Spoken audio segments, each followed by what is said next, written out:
Hello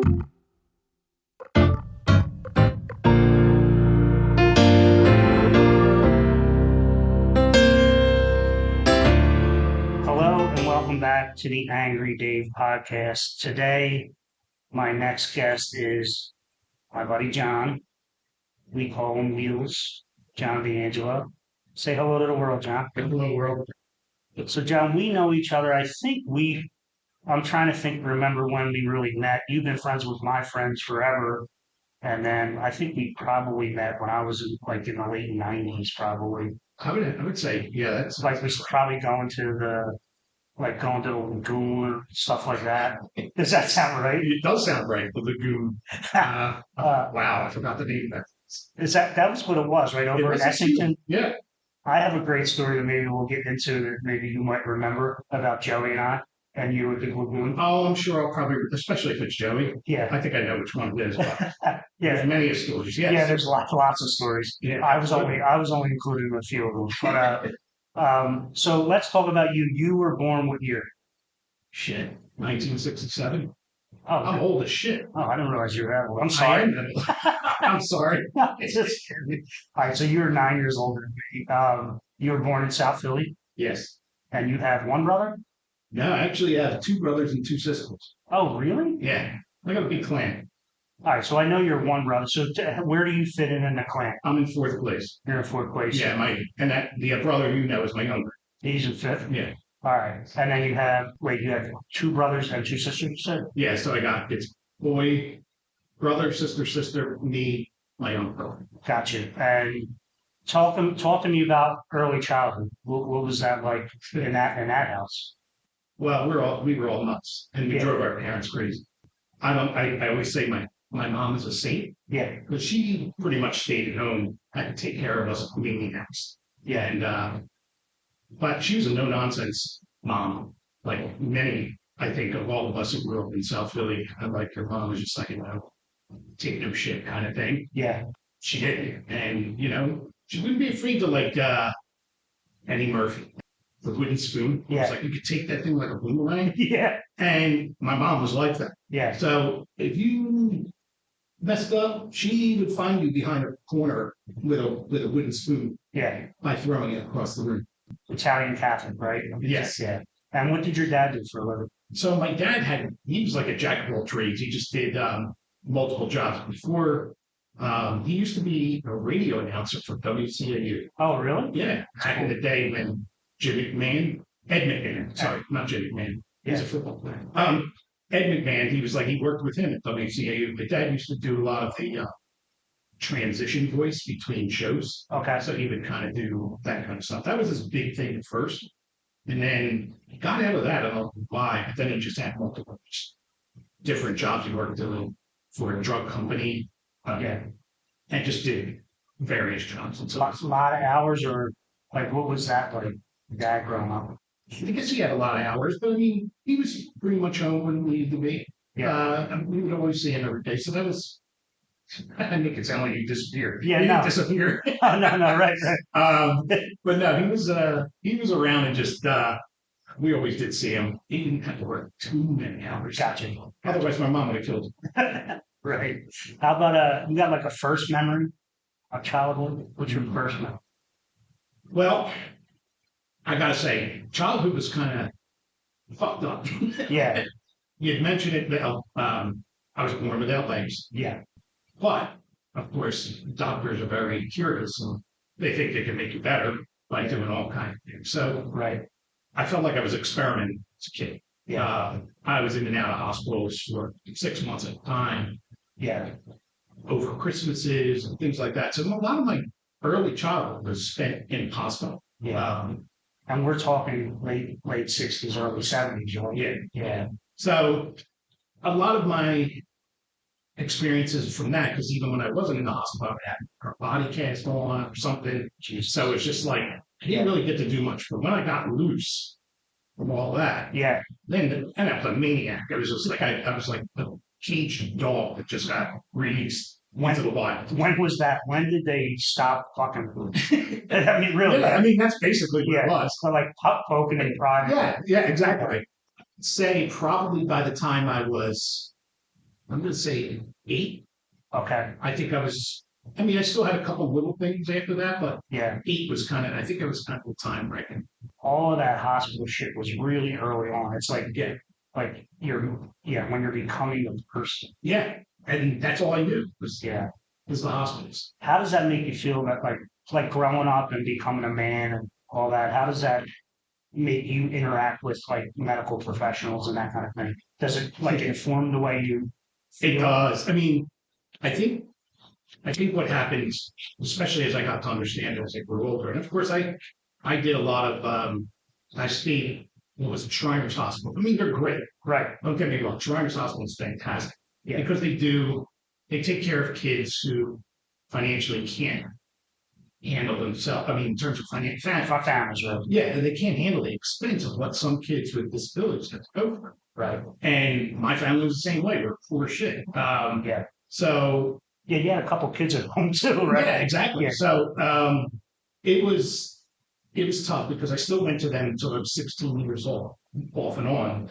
But after the main part, I started to get a little, like, to see how my parents interacted with the doctors, and they pretty much, like a lot of people, I guess, just took the doctor's word for it. Yeah. And it's like, Yeah. as I started to grow up and I started to interact with doctors, they would say, John, you need to do this. You need to do that. This is what I'm going to tell you to do. Eventually, it's just like, well, no, it's not the right thing to do. It's Right. like, Question. you question it. And then I think even nowadays, it's like, what's weird about the medical profession? I don't know how we're getting, but I mean, anyway, Yeah. the weird thing about medical profession is like nowadays, it's like you have to be your own. Well, I think you always do, John. I just think that there was a time. There's a benefit to the internet and to having access to a lot of information is that you can become more informed. You can also become misinformed. But back then, when you were a kid, there was nothing to inform you.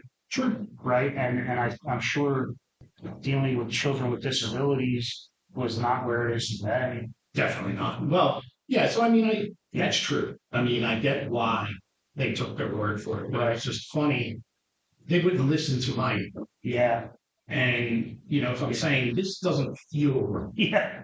Yeah, I'm sorry. I'm not laughing. Yeah, you can laugh about it. It's just I'm going to say some fucked up shit. No, because it just seems, just thinking about it, you're 7, 8 years old. You're like, no, stop doing this. Yeah, and they're like, no, no. Yeah, no.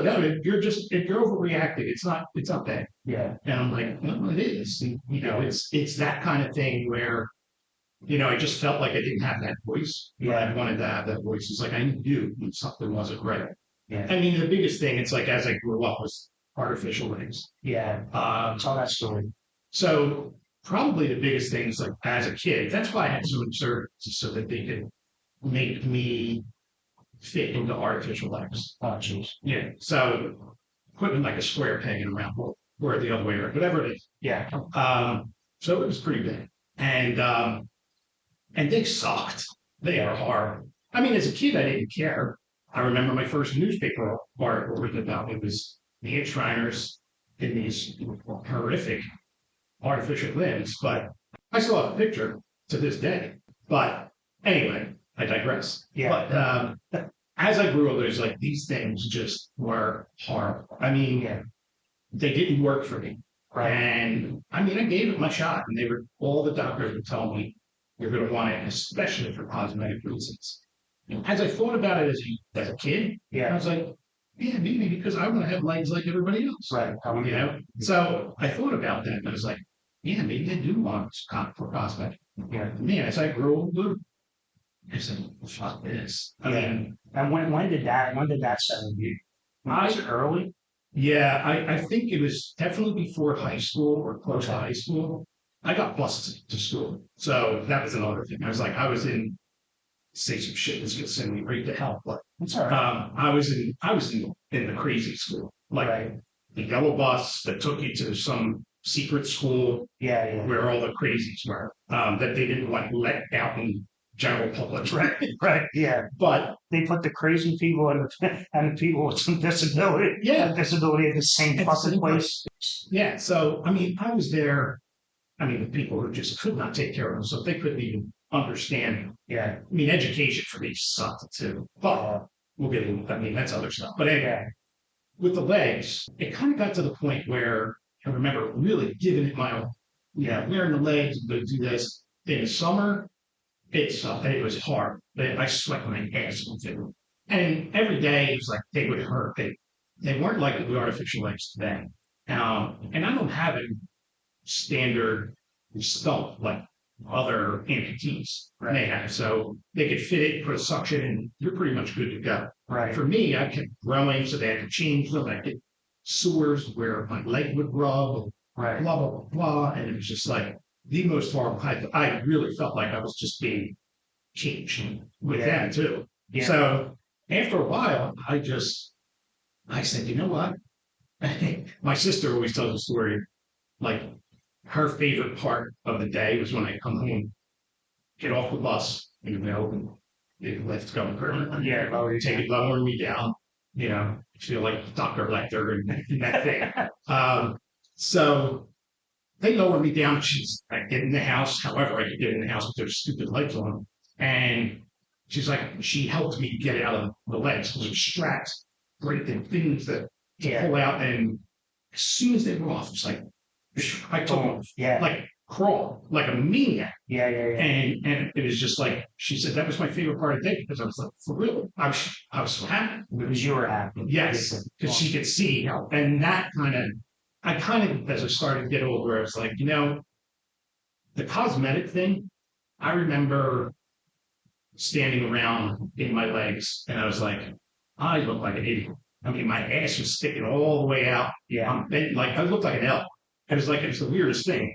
But I mean, there were some times where I thought it was cool. It's a social experiment. Yeah. It's like, I wonder if people would still recognize if I stood. Right. And I just stood against the wall. Right. And they walk by me. They still think that it's me if I'm not sitting in the chair. Yeah. I wonder how. I've had stories about where people treat me different. Yeah. Based upon that, where I did have the legs on. So that was always kind of one of those things that always interesting. Yeah. But anyway, yeah, I just knew that once that, it was like, you know what? I can get around better.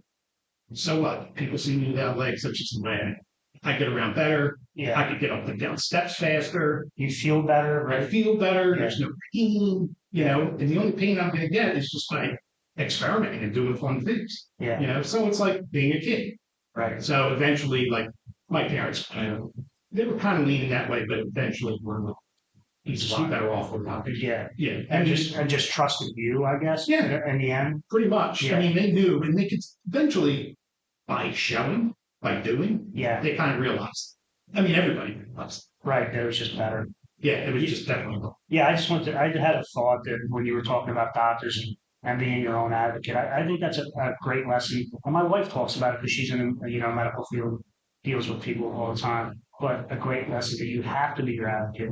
You got to remember that doctors are human beings. Yeah. And they are there's some dumb doctors. Yeah. There really are. There's some dumb lawyers. I can promise you. I went to school with some and litigated against them for 20 years. But you being informed there's no replacement for that. True. There just isn't. They can be wrong. Absolutely. And I mean, I think it's good to challenge. Yeah. I mean, if you don't have that kind of interaction, it's good that you have that. You challenge a little bit if it doesn't feel right in your gut. Right. And you may wind up coming around to what they're proposing. Yeah. Perhaps. And or feel right in your body. Yeah. Right. Yeah. So I mean, it was just like that kind of stuff that it took me a little time to learn. Yeah. But man, that's kind of the stuff I've always taught people. That's what you have to do. Yeah. But I know there's a line to talk about so many topics, but that's one. Yeah. Just one question I've always thought about that I had for you was there a time where like you realized that you were like the first time you realized that you were a little bit different? Do you remember That's a really good question. Because just as you're thinking about it, I don't think that you have not, born with a disability that you have to feel. I think everybody at some point feels that way, whether you have legs or whether you don't. Right.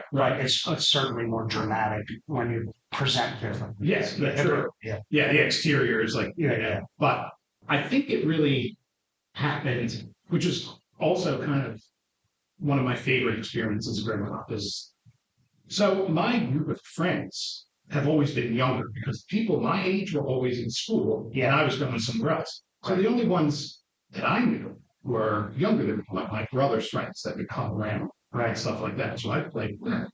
The biggest, one of my favorite experiences is that one of the things that I just did is just play all kinds of sports. Yeah. And then crawled around in streets. I was dirty, you know? Yeah. But I mean, it was phenomenal because I Right. was just like, I was just trying to shit out. It was like, hey, this works. This is good. They wanted me to be a goalie because I could stop everything until they got bigger. They could shoot above my head. Right. Then I couldn't just guard the high part of the net as well. Right. So when I was younger, I was a great goalie, Right. you know, because I could block anything coming down like a cat. Yeah. Yeah. But you know, I think those were some of the best experiences that I had. But to answer your question, I think that's where I started to notice the differences, especially with how my parents interact with other people in the neighborhood. Okay. Families, I mean, they would go after my mom crazy. Like, how could you let him do this? How could Really? Oh yeah. Oh yeah. Uh-huh. He's gonna get hurt. You know, I was like, and she's like, he's gotta learn. You know, I respect her 1000%. I mean, Yeah. I know probably the most influential person Really? without a doubt, because of the way she was. She's like, She wanted you to be independent. absolutely. I mean, she's a mom. She's going to care for me Yeah. and doesn't want me to get hurt. Of course. But she also realizes, like, okay, if he's not going to do something on his own to learn, Yeah. how's he going to make it anywhere? Yeah. You know, and so it's a lot different. Today's world just seems a little different. Yeah. Well. Yeah. Well, that's. How every parent needs to make everything perfect for their child. Yes. I see it every fucking day. Yeah, it's terrible. I mean, I feel like I'm a throwback from the 1950s. Right. Like I feel like that's how different I feel about the way that I treat and again, I don't hit my kids. I loving to my kids. I express love to them. I'm not that old school dad that, you know what I mean, where, you know, like emotionally unavailable. Yeah. But you need to learn how to act, and you need to learn consequences, and you need to learn, you know, how to be on your own. Like, Right. And I'm not going to fix everything for you. Yeah. And you're not always right. Right. Yeah. And you're not fucking special. How about that? How about that? Everybody's got fucking problems, bro. Right? Yes, exactly. So, but I mean, and I think that's where I kind of noticed where the difference came. It's like, you know, even though I knew, the kids are different, they're doing it different. Right. And I'm doing it my way. It's like, I always said to myself, it's like, my dad, too. It's like, we'll find a way. Yeah. And that's what I always wound up going by. It's like, if there's a real different way. I mean, I can always, you do it this way, I'll do the same thing. I just may do it a little different. Right. But I can get it done. And sometimes better than you bypass. Yeah, no question. So we'll talk about that. Yeah. I mean, with the kids, yeah. I knew that was how my parents, how the other families in the neighborhood reacted, because they wanted to treat me differently. So I think that's where it's like, it was not so much the kids that I was playing with, but it was the adults. I wondered that too. It seemed, I don't know, from the outside looking, it seems that everybody always sort of treated you the same. I don't know if you felt that way with your kids. I don't know. Well, not always. Not always. But the ones that I grew up with and played with the most, I don't remember the adoption period. It was like the acceptance period. Yeah. All right, this kid's different. Right. You know, what are we going to do? Yeah. But once I just tried things and just did what they did, just by winging it, they were like, okay. Yeah, right. Good. Great. Sounds good. Sounds good. A lot of shit. Yeah, exactly. All right, so we left off at 8 years old. I know. So take me through up until high school. Like, what was it like at that point? You know, I guess you're learning. You're starting to go to the school. What was the school like? Let's talk about that. So the school was kindergarten through 12th. Okay. And lost to that school every day. Yeah. From kindergarten to 12th grade. And The hardest part about it is there's twofold. But the hardest part about it was that I didn't have friends my own age, like in my neighborhood, which kind of sucked. Yeah. So I always hung out with the younger because my brother introduced me to them and I just played with them. Yeah. Not that it's a bad thing now. I mean, all my friends seem to be 8 years younger, but I guess that's a trend that continues. Right. Yeah. But going to school there was really different because at the time, I think it was just more of like, let's get these folks out. The strange folks. Yes. Yeah. They're not acceptable. Yeah. I mean, that's really the way I felt. Yeah. Because especially when the other kids that were there, like I was in, and I'm not talking bad about people with learning disabilities, right, like that. But I don't have a learning disability, right? So it was extremely challenging when I'm going to classes and they're teaching one flat thing, but people that might have learning disabilities. I was like, it was just brutal. Yeah, education sucked. I'm sure it was. When I went from Catholic school to GAMP, right? Mm-hmm. The first year they treated me like I was an idiot. So I didn't realize that at the time, but I guess that's what they always thought that Catholic school was less of an education, and maybe it was. I don't know, but anyway, I ended up in the special class. A special class. Where I was there was 2 kids in there English was their second language. Oh, okay. And so it was Mr. Roberti, nicest man in the world, but he called my mother because he thought I had eye problems because I was falling asleep in the back of the class. I kept squinting. But I was in the retard math and reading class. Right. And I'm not the smartest dude in the world, but I don't have a learning disability, and English is my only language. Yeah. So I had a very small experience that, but not my entire education. I had to be super frustrated. It was very frustrating, and it also was terrible for the social perspective. Yeah, because the people that I would go to school with, whether they were some had learning disabilities, some didn't have learning disabilities, but had no real interest. Like you could just tell that they were just there. I'm not trying to learn anything. So it was the social aspect. I didn't have things like proms, junior proms or whatever. That's high school life. Yeah, even getting up there is anything like that. There was just no social thing. I'll tell you the one biggest thing that's impact was it gave me the opportunity because I was like Einstein to all these people. Superstar. Absolutely. Yeah. Then I was like, I didn't have to do shit for schoolwork. I'd still get A's because I was like, I could read this, what they're teaching. Although my math teacher, she challenged me, which I loved. Yeah. But that's why I got good in math.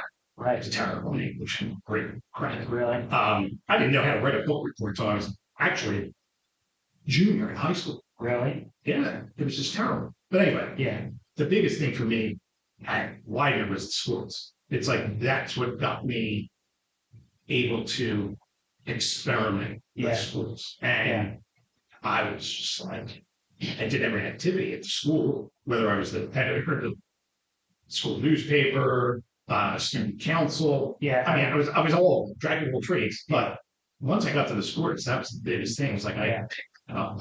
It was very good. Yes. And no. I'm sorry. I was going to say the thing, besides basketball, the other thing that I really loved was swimming. And the way I learned was there was this guy, and there came a time where I used to have a little floaties on my arms, and I guess he had an inkling that I could do it. Yeah. Took the things off and just threw me in the water. Really? Yeah, literally. Awesome. I remember it. That's how I learned. My Uncle Mark threw me in 4th and shop and said, "You're going to learn to swim today." Yeah, exactly. But I went under and I went up and I just started doggy paddling. Trial by fire. Exactly. Yes. So that was one of the things. So it was that kind of stuff turned out to be really good. That was a big, huge benefit. Yeah. Big impact in my life. Yeah. Because that's what So what were you like? So let's talk about like your teenager. What were you like? What did your parents and your brother say about your brothers and sisters? Probably they call me just like the only things I took interest in was sports. Sports, yeah. Yeah, I was a jock without being able to be, you know, Well, in a school's athletic. well, and it's yeah, I guess a typical one. Typical. Right. Okay, sure. But as a teenager, I think most of it was I'm still just learning. I was catching up from Okay, years of hospitalizations, yeah, all that kind of stuff. So it was just more of like I'm still learning everything. Everything's like almost a new experience I've already gone through. But I think one of the things that people would say I kind of carried them through the rest of life is that I'm definitely not afraid to make fun of myself. you're not. Not, and I love it. Yeah, Because I it's also a coping mechanism. But yeah, yeah. Well, yeah, it is for me too. yeah, Maybe that's why we get along. I don't mean to stop you, but that's actually a question. Tommy and some of our friends, we brutally made fun of you over the years. I mean, fucking brutal. That sure, some stuff that I probably too far. No, it definitely was too far. right. Definitely cringeworthy. And you always took it just like easy. I mean, not that you didn't give it back because we're all, Oh, sure. we all have our own idiosyncrasies. Most of us are fat asses, but so you gave it back as much as you gave. Got it. Well, not as much. Not as much, Maybe but not as much. I had no problem giving back. But I always wondered if it ever got to you at all. Yes, it does. Okay. Yeah. I think what gets me more is when it goes. If there was a kid, I don't remember his name, but I remember growing up in the neighborhood. Yeah. And, as I got older, kids would make fun in a joking way. Right. And, I'd banter with that. Yeah. He just would do it in the awkward, meaning Yeah. he would go out of his way To be mean. to make some kind of a remark that he thought was joking around. And I was like, no, I can roll with anything, figuratively and literally, Yeah. that, anybody throws at me, I could roll with it. But I mean, it's like, first time, I get it. But if you keep harping the point, it's like, A, it's not funny anymore. Right. And B, it's like, it's very odd. It's like, Yeah. It becomes mean. yeah, And it becomes disrespectful. right. So at that Yeah. point, it's like, I can tell when I have this, I don't want to say it's a sixth sense, but I mean, over time, I've developed this thing where I can just tell when people are just kind of being jokey and fun about it, like all of us. Yeah. I mean, geez, look at us at a fantasy football right? Yeah. It's just brutal. Right. Yeah. But it is. It's good natured. Yeah. It's really comes from a good place. Right. It does. It does. I mean, sure, it has some things when I go backwards and think about it. Have I thought about some of the things younger? Yeah, it started to bother me, but I think that what made me develop into or using that as a mechanism, the coping was, Yeah. I've always thought I have to make it, which is one of the things that I've been telling my, anyway, I'll get it. But Yeah. that was one of the things that I think as a kid, other kids are harsh. Yeah. They are. And whether they mean to be or not, Yeah. they are. Yeah. And I was an easy target. Yeah. So, but I don't want to say it's like a low as me kind of thing, Right. because of being shown. And that's a cool thing. I feel that way too. Again, it's different, and it's again for me, it wasn't as dramatic. But I was always in my neighborhood. I was the youngest, smallest, chubbiest kid. Right. So again, I was always very early on until I started punching people in the face. I was an easy target, Yeah. and then I kind of stopped being an easy target once they realized that I was smarter than them, and I could say really mean shit to them. That's true. Right. Yeah, I'm fat, but your dad's a crackhead. Right. Here, black. Where it hurts. Yeah, yeah. I'm fat, but you can do something about that. Right. You have a fucking slanted eye. Yeah. You know what I mean? Right. Exactly. Like stuff like that. But Yeah. I'm having that conversation with. I had that conversation with Jacob when he was like 12 years old, and this kid was like just talking shit to him and making him feel bad about himself, and he thinks he's a little nerd and just. But anyway, so I said, Jacob, just tell him the truth. Yeah. Like I see that kid, he's got a lisp. Tell him he's got a lisp. Right. Make fun of the lisp. He'll never bother you again. I mean, I mean, if he's going to make fun of you. Right. Again, you shouldn't do it, but again, But you have to stick up for yourself. Absolutely right. I mean, so yeah. Sorry. No, that's okay. I enjoy this. I digress. It's all right. So I think that that whole thing about does it bother me? It does from time to time. Yeah. And it depends on who's saying it and why. It's not a message when I say who. Any of my friends can say some things. Sometimes it might get me wrong. Yeah. But I know it's they're not doing it in a hateful way. But to me, it's like, that was a sin. There's a little bit too much. Yeah.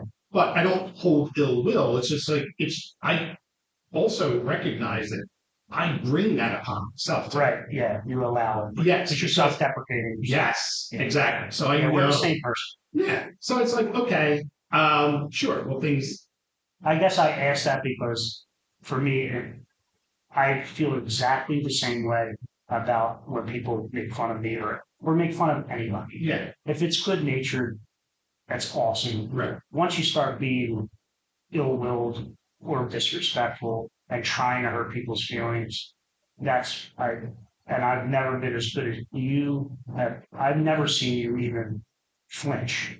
I typically don't. You don't.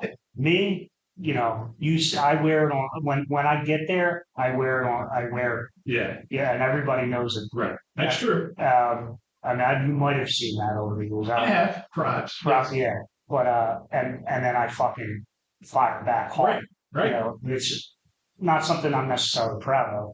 But again, that's I guess why I had that question. Sure. Because I know internally that that's what happens. Yeah. Anyway. Yeah. No, that's good. So when did John come into his own? When did you start feeling your oats? I would say I didn't really until I got away from people. Yeah. Because I was in a hospital for almost sometimes 9 months at a time, I self-taught. So I skipped a grade because all I did in the hospital was just read and learn. Yeah. And so I skipped a grade. So I was young when I graduated, 16.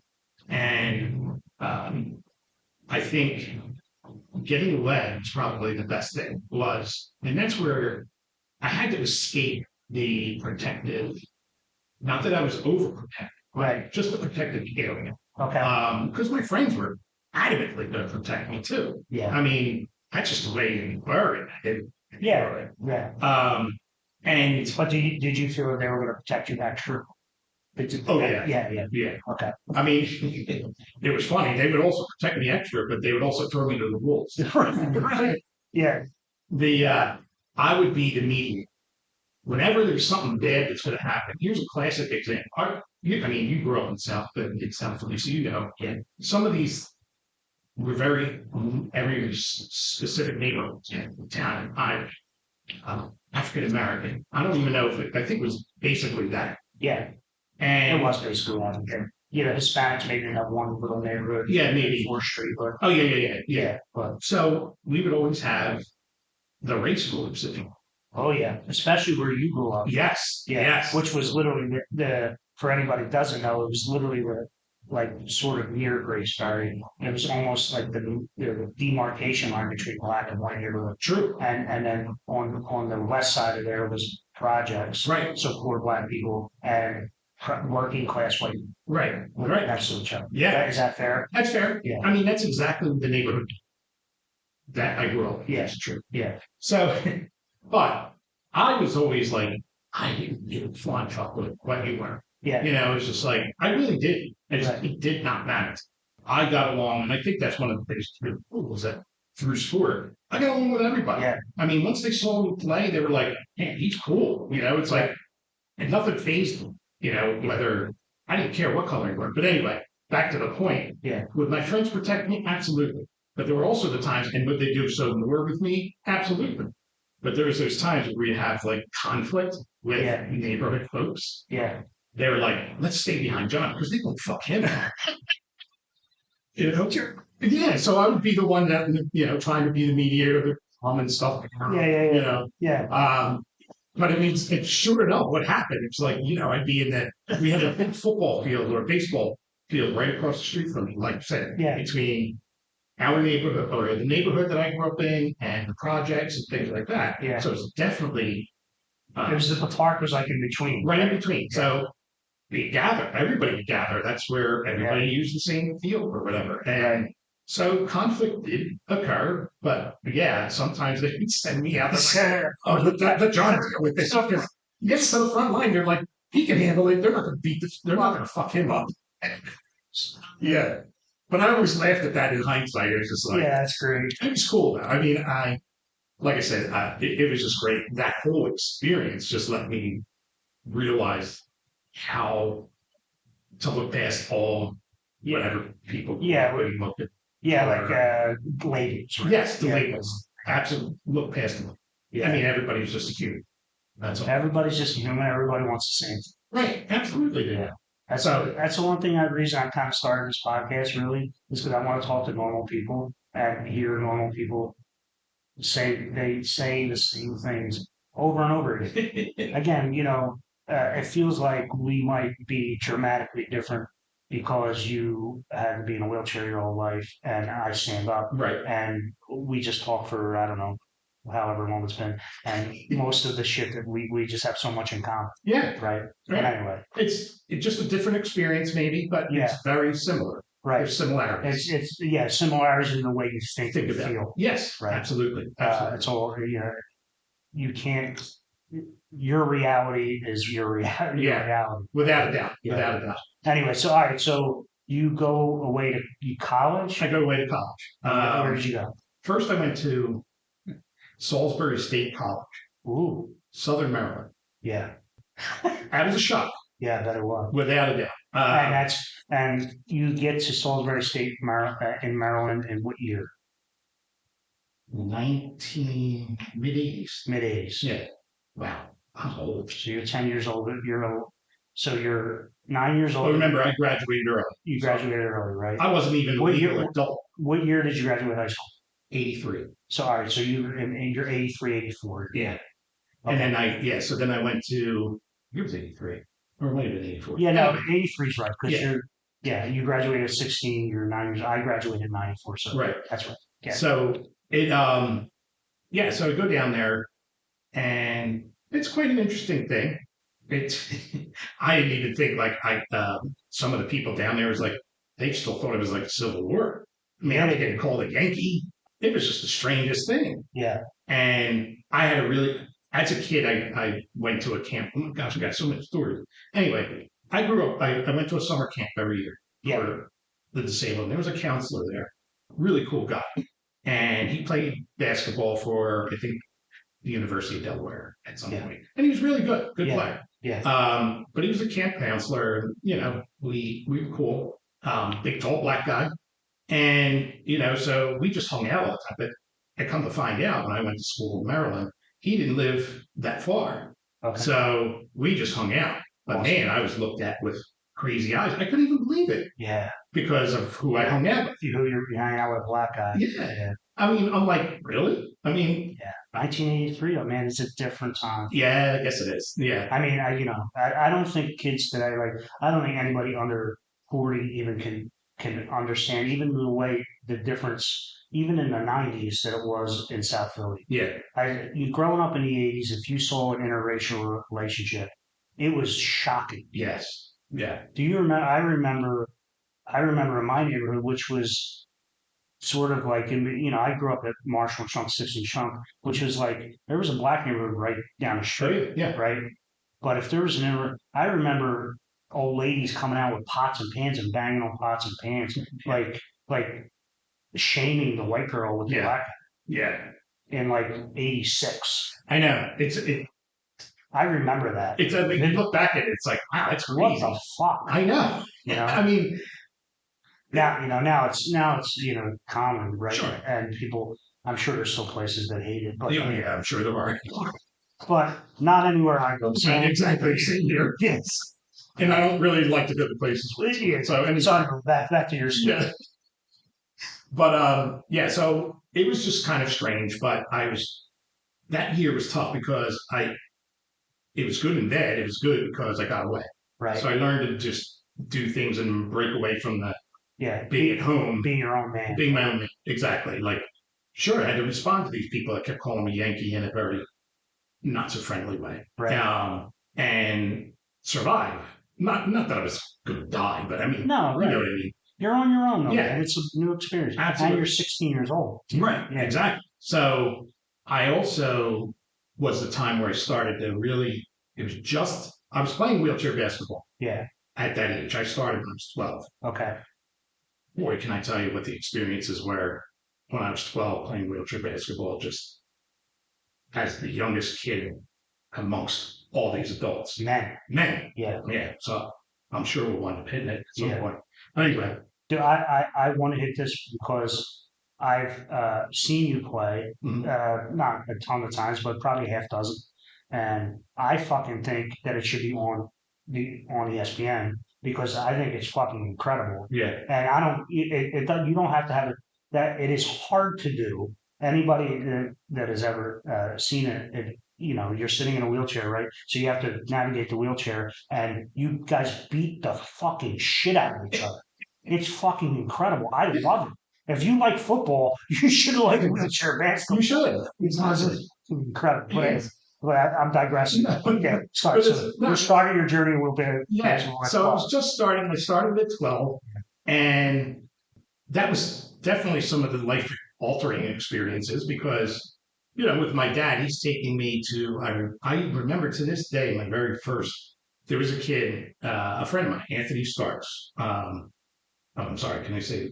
Yeah, I mean, yeah. As long as we're not going to say anything bad about him. No, he's a good friend. And get a suit. Don't get me sued. No, I won't do that. Right. But anyway, he was on my bus. Yeah. He was injured and became paralyzed from the waist down. Although he still had some feeling, so he could walk. Okay. But he wound up going to the same school around high school time, or maybe a little before that, because I was 12. Yeah. And you know, he's on the bus, and we're starting to talk, and he tells me about wheelchair basketball. He's like, "Why don't you come out?"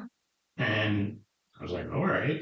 I didn't know anything about it. Yeah. I was just learning. I was like, I knew that I could play in the school gym and I could shoot baskets, and I was doing pretty well with that, or play in the neighborhood with the kids. Right. But I didn't know there was wheelchair basketball. Like this, yeah. A competitive league. Yeah. So I got to my first practice, strangest thing. And I think to this day, I don't know how my dad let me do it. Yeah. He drove me to practice. And the first guy I saw, he's sitting in his wheelchair. He's got these glasses on. One's a dark lens, the other one's just a broken out lens, like just a hole. Yeah. And he's just sitting there talking to himself, using his crutch as a gun and shooting things. And I'm like, I'm going to play with him. He was just so awful. You know, he was crazy, you know. And he was still in fucking Vietnam, bro. Yes, exactly right. And I don't know, he was. But I mean, it was a strange, I was like, I don't know how he still let me get into that gym after seeing him. Yeah. I mean, I wound up getting to know the guy. I mean, sure, he had his little troubles from time to time, but he wound up being a pretty cool dude. Cool. But that's first impressions, you know, it's like one of those things. But anyway, that's where it first started. And road trips were crazy because of some of the things I got to see. I was getting into bars when I was 15. Really? Oh, yeah. Because everybody I played with was adults. Right. And you see a whole gang of wheelchair people coming in. You're like, I'm not going to fucking look at him. I'm not fucking with the one kid. Yeah, he's like, really? He's all fucked up just as much as all the they're all fucking up. Let him have a drink. Nah, baby, nah. Yeah. It's like feeding alcohol and make him feel better. So, I mean, they just took me to bars, but that's a different experience, but that's so I started to get better when I started to compete with these guys, and I got more playing time, you know. Yeah. And I realized I was like, this is something I could really do. And there's some people who are really good. So the competitive part about it, and traveling and playing other teams from other cities and states and blah, blah, blah. Yeah. It was like, wow.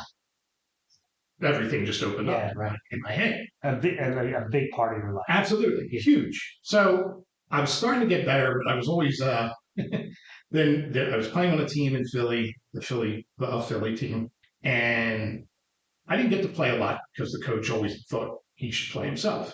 Huh. And he was not that good. Right. But I said I was better.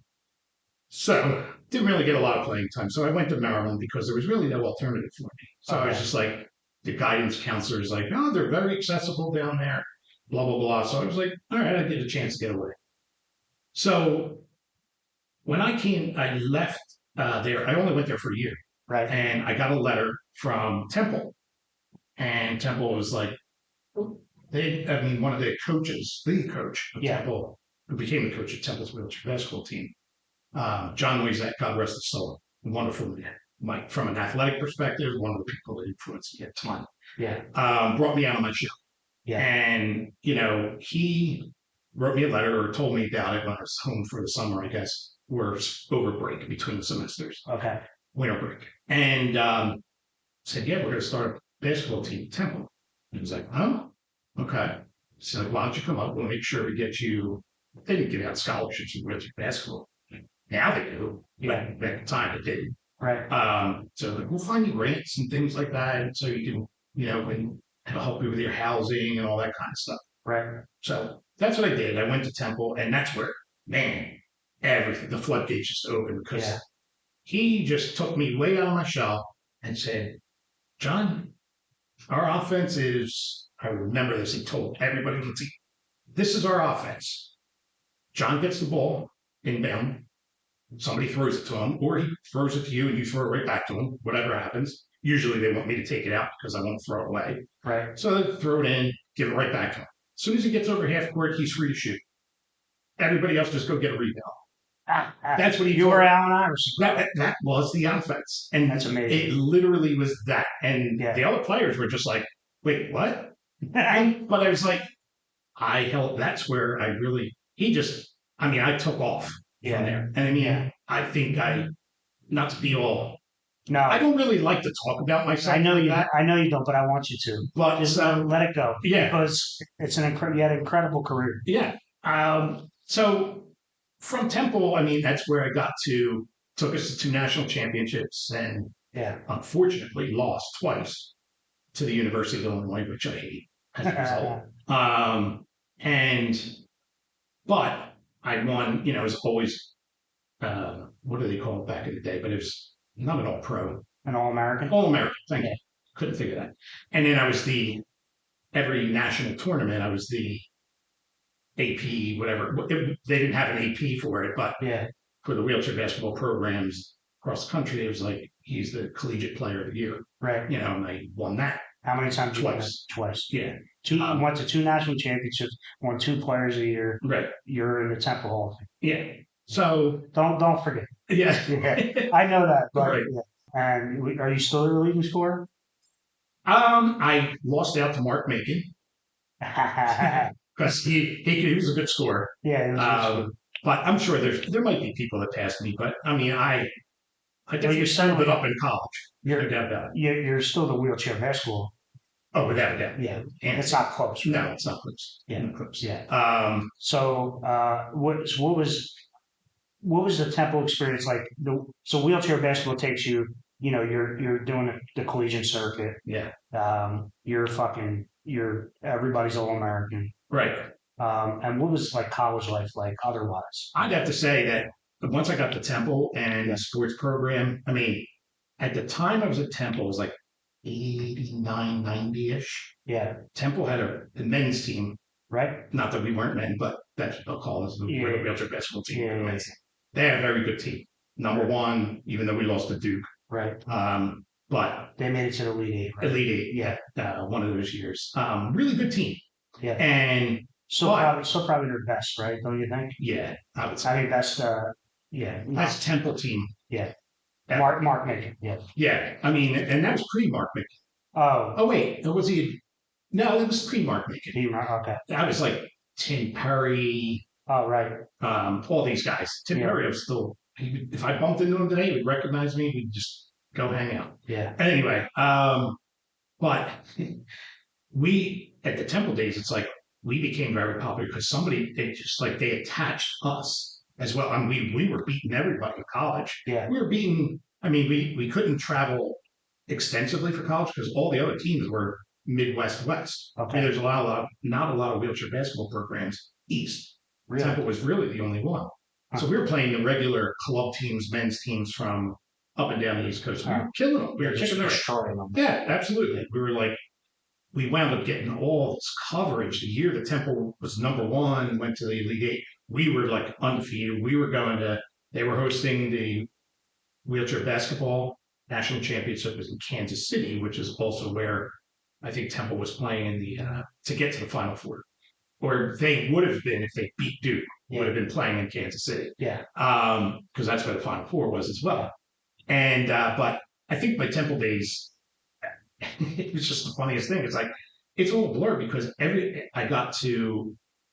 people just followed us around like newspaper articles. I had like so many newspapers. There was an AP photographer who'd do a whole photo story of us traveling all over the place. Yeah. And then I had news reporters from like Channel 3 at the time or NBC, whatever they were at the time, but doing a day in the life following me through Temple and all this kind of stuff. And, it was like, it just took me out of my shell. And I was kind of a shy kid. Yeah. Like you asked me what was I as a teenager? It's kind of like, I'm still trying to find myself. Yeah, shy. And I was shy, because I was like, I didn't know exactly until I started to really dig into sports.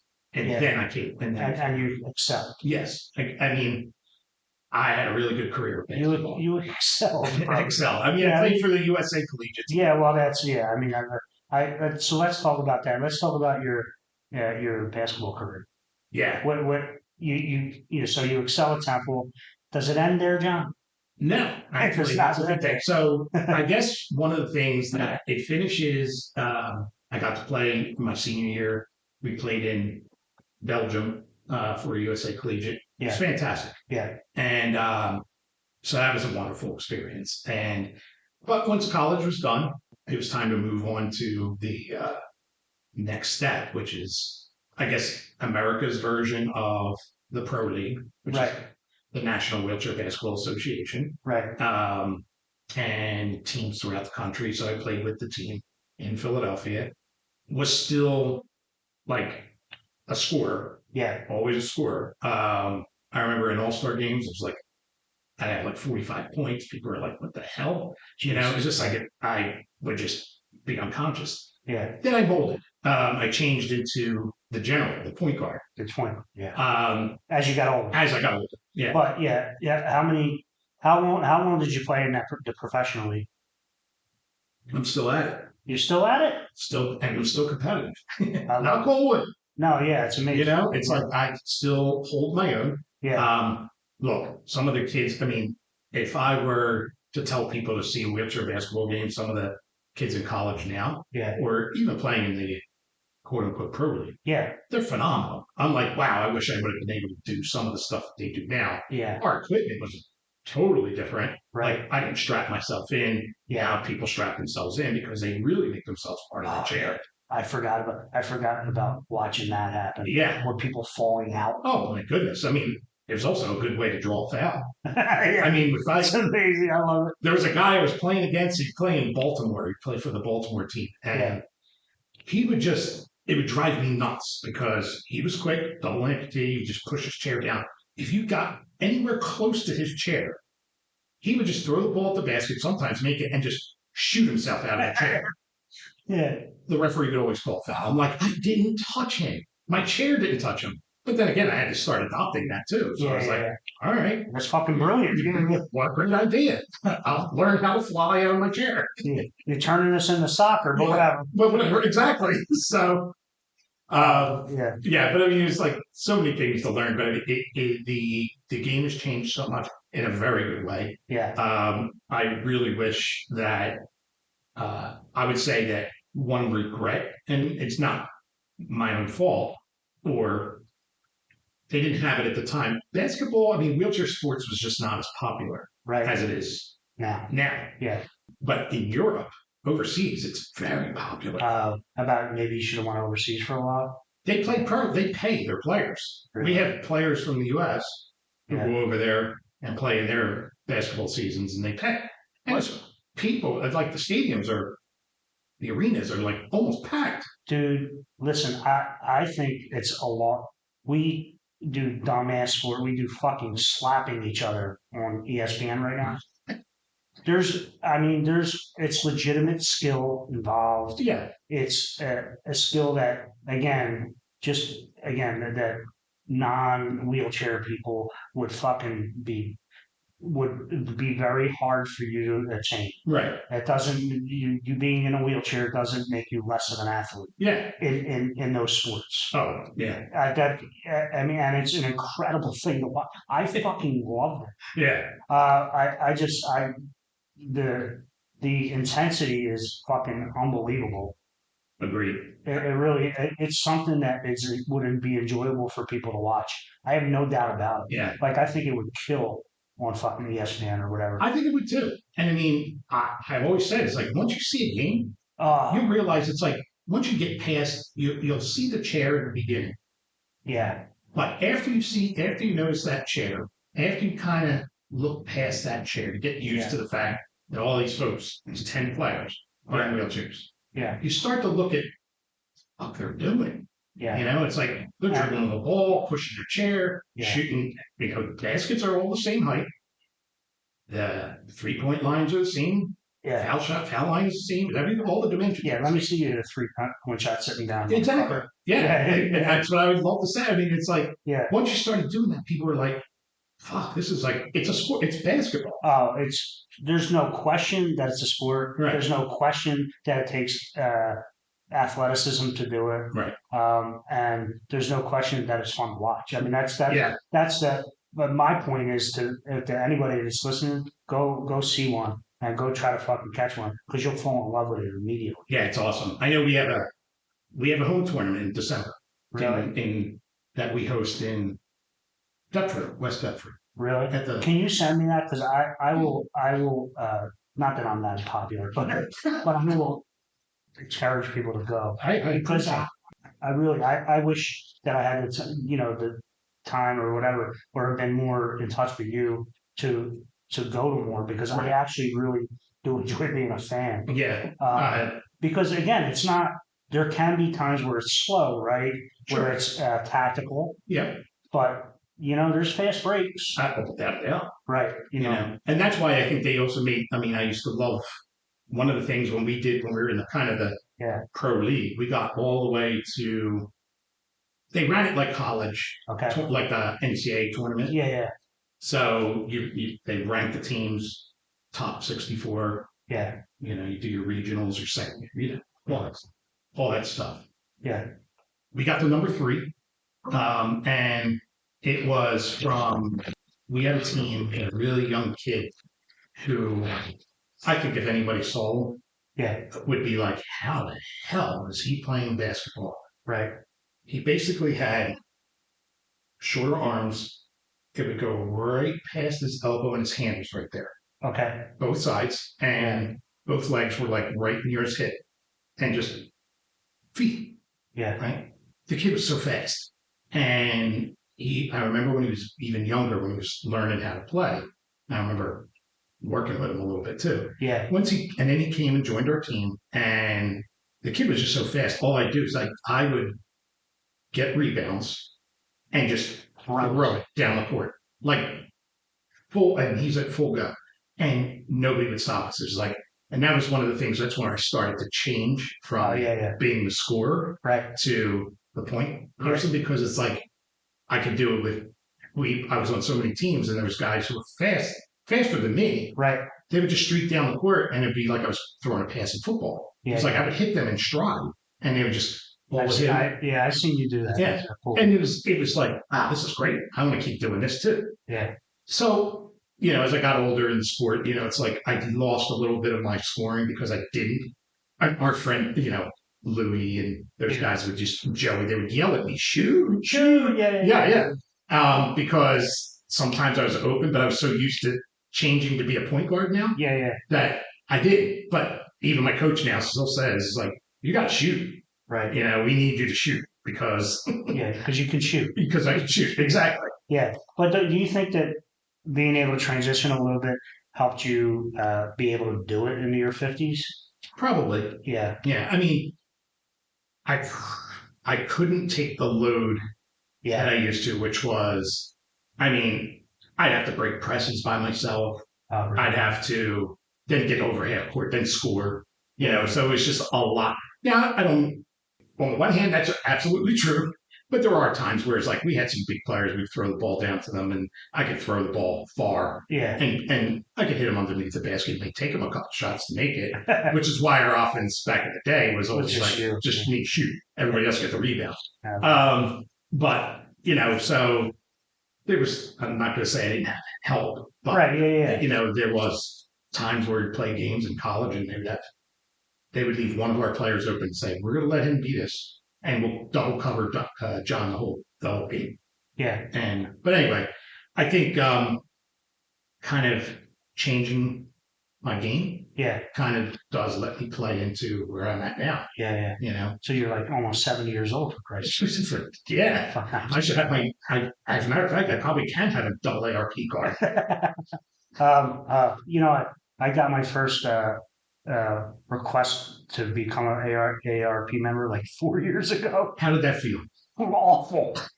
It was horrible. It was shocking awful. I'm only in my 40s. And you're like, yeah. You're like, come on, don't rush me. Yeah, don't rush me. I remember that too. It was just like a hate. Yeah, every day with the fucking facial hairs, grayer and grayer every day. Yep. And we talked about it off mic, but it's the inability to like lose weight anymore, like really struggling with my fucking chubbiness. And I sit here with a guy who was born with no legs, and I fucking complain about dumb shit. This is what I do. Like I do, I train judo still. Yeah. I train with two visually impaired people. Awesome. Who are fucking incredible athletes. So visually impaired judo, the only difference is you start with a grip. That's it. Because they could be in contact. Right. Once you're in contact, you're getting thrown. Yeah. They know what to do. They're so well trained. It's incredible. And great at the sport. Just great at the sport. Yeah. And it's wonderful. Liana just went, a female that I do just went to an international competition and placed third, and Andre went and placed, I think, fifth or eighth, one or the other. But they're incredible athletes, and I get thrown by both of them on a regular basis. Because once they get a grip of you, you're fucked. You're fucked. Right. That's what I would always tell people. It's like, yeah, John, what would happen if you get in a fight? I was like, just don't let me get you to the ground. Yeah, right. I was like, scrappy motherfucker. Yeah, right. That's what jiu-jitsu really is. Yeah, right. Again, so just martial arts, for instance, every fight ends up in a grappling match. Okay. Right. Yeah. So again, if you can withstand that first swing, and I can get in on you, I have an advantage if I can get you to the ground. Jiu-jitsu, for instance, right, is I'm going to close the distance. Right. I'm going to get you to the ground. I'm going to get your legs out of the way, and then I'm going to choke you or armbar you or make you tap out. Or maybe tap out in some way. That's all it is. I'm going to close the distance. I'm getting your legs out of the way, so I'm going to mount you, side mount, full mount, whatever. What you just said, if we had our typical group, Jesus Christ. It would be outrageous. Yeah, I mean, but anyway, I don't it would be outrageous. Tommy Coletti, I will get sued by you, but you are the most vicious human being ever. When it comes to John, really, he deserved to punch you in the face 1,000 times, and I know he knows it. He does. We actually talk about it more often than you would think. I'm like, I just can't believe he's friends with you. It's crazy, but in a way, because he has a good heart. Oh, he's without a doubt, and he's a wonderful person. He would kill for you. Absolutely, and I think that's the thing that sets it aside. It's like, all right, I know. Yeah, he's vicious. I mean, he can attack. He's got. But listen, he's vicious to me. So we did it. So he does jiu-jitsu, right? So he doesn't do judo because he's a pussy and he doesn't want to fall. Because judo is more of there's more throws, right? And jiu-jitsu's on the ground one. So he's a big pussy, and he doesn't want to get hurt. Oh, my back hurts, man. But anyway, we did a private lesson one time, and like he's fucking still wiry, right? Yeah. I'm stronger than him, and he's like, yeah, you're like 4 weight classes above me. and then he's like, we get done. He's like, taps me on the butt. He's like, you need some more stamina, buddy. Fuck you. I'm gonna fucking choke you next time. Asshole. Yeah. Fucking dickhead. I actually 130 fucking pounds. Fuck you. I actually tried adapted.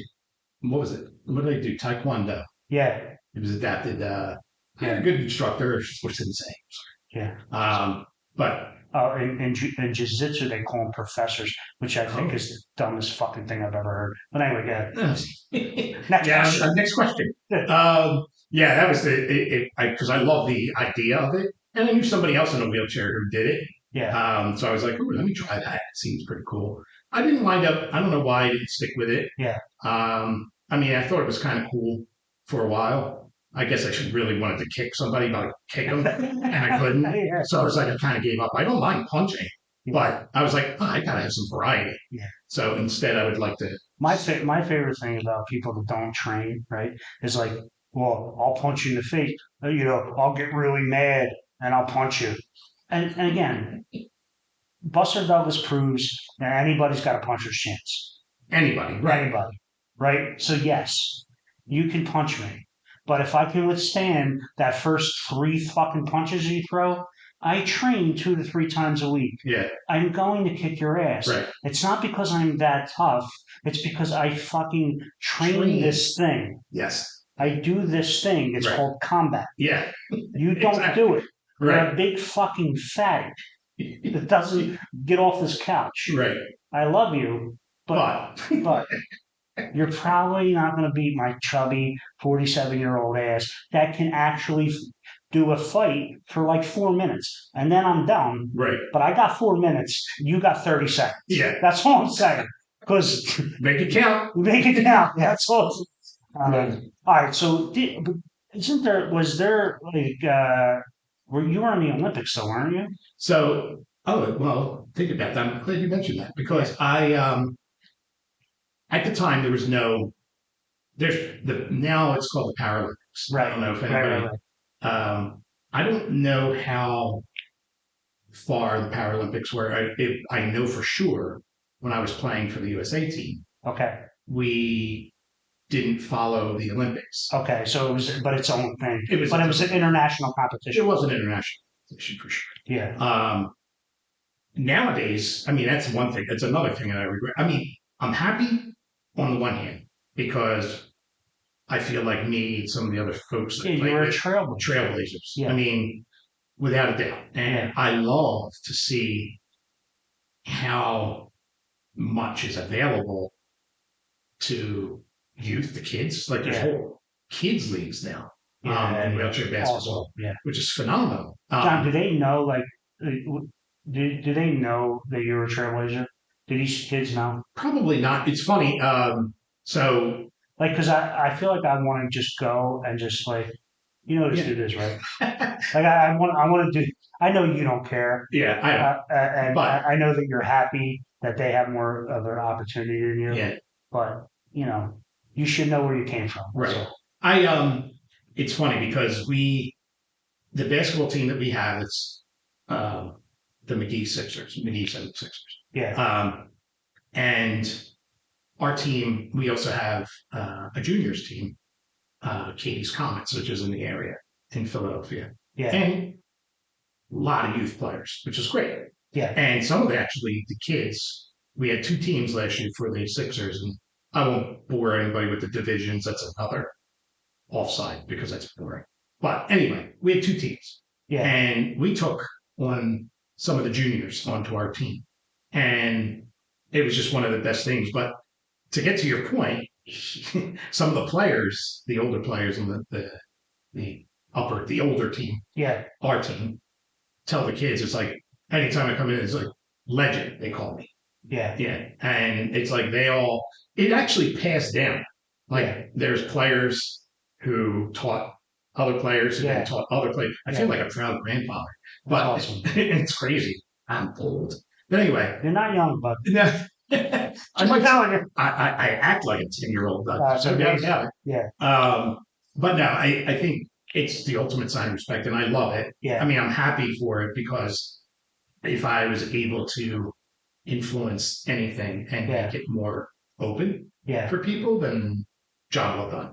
I don't even need the accolades. It's like yeah. I can see it. I Right. can just watch them, and there's no better joy than Yeah, just seeing that progress. And yes, yeah, and to coach a kid yeah, and have them do well, yeah. Coach a kid. stuff like that, Yeah. all that kind of stuff.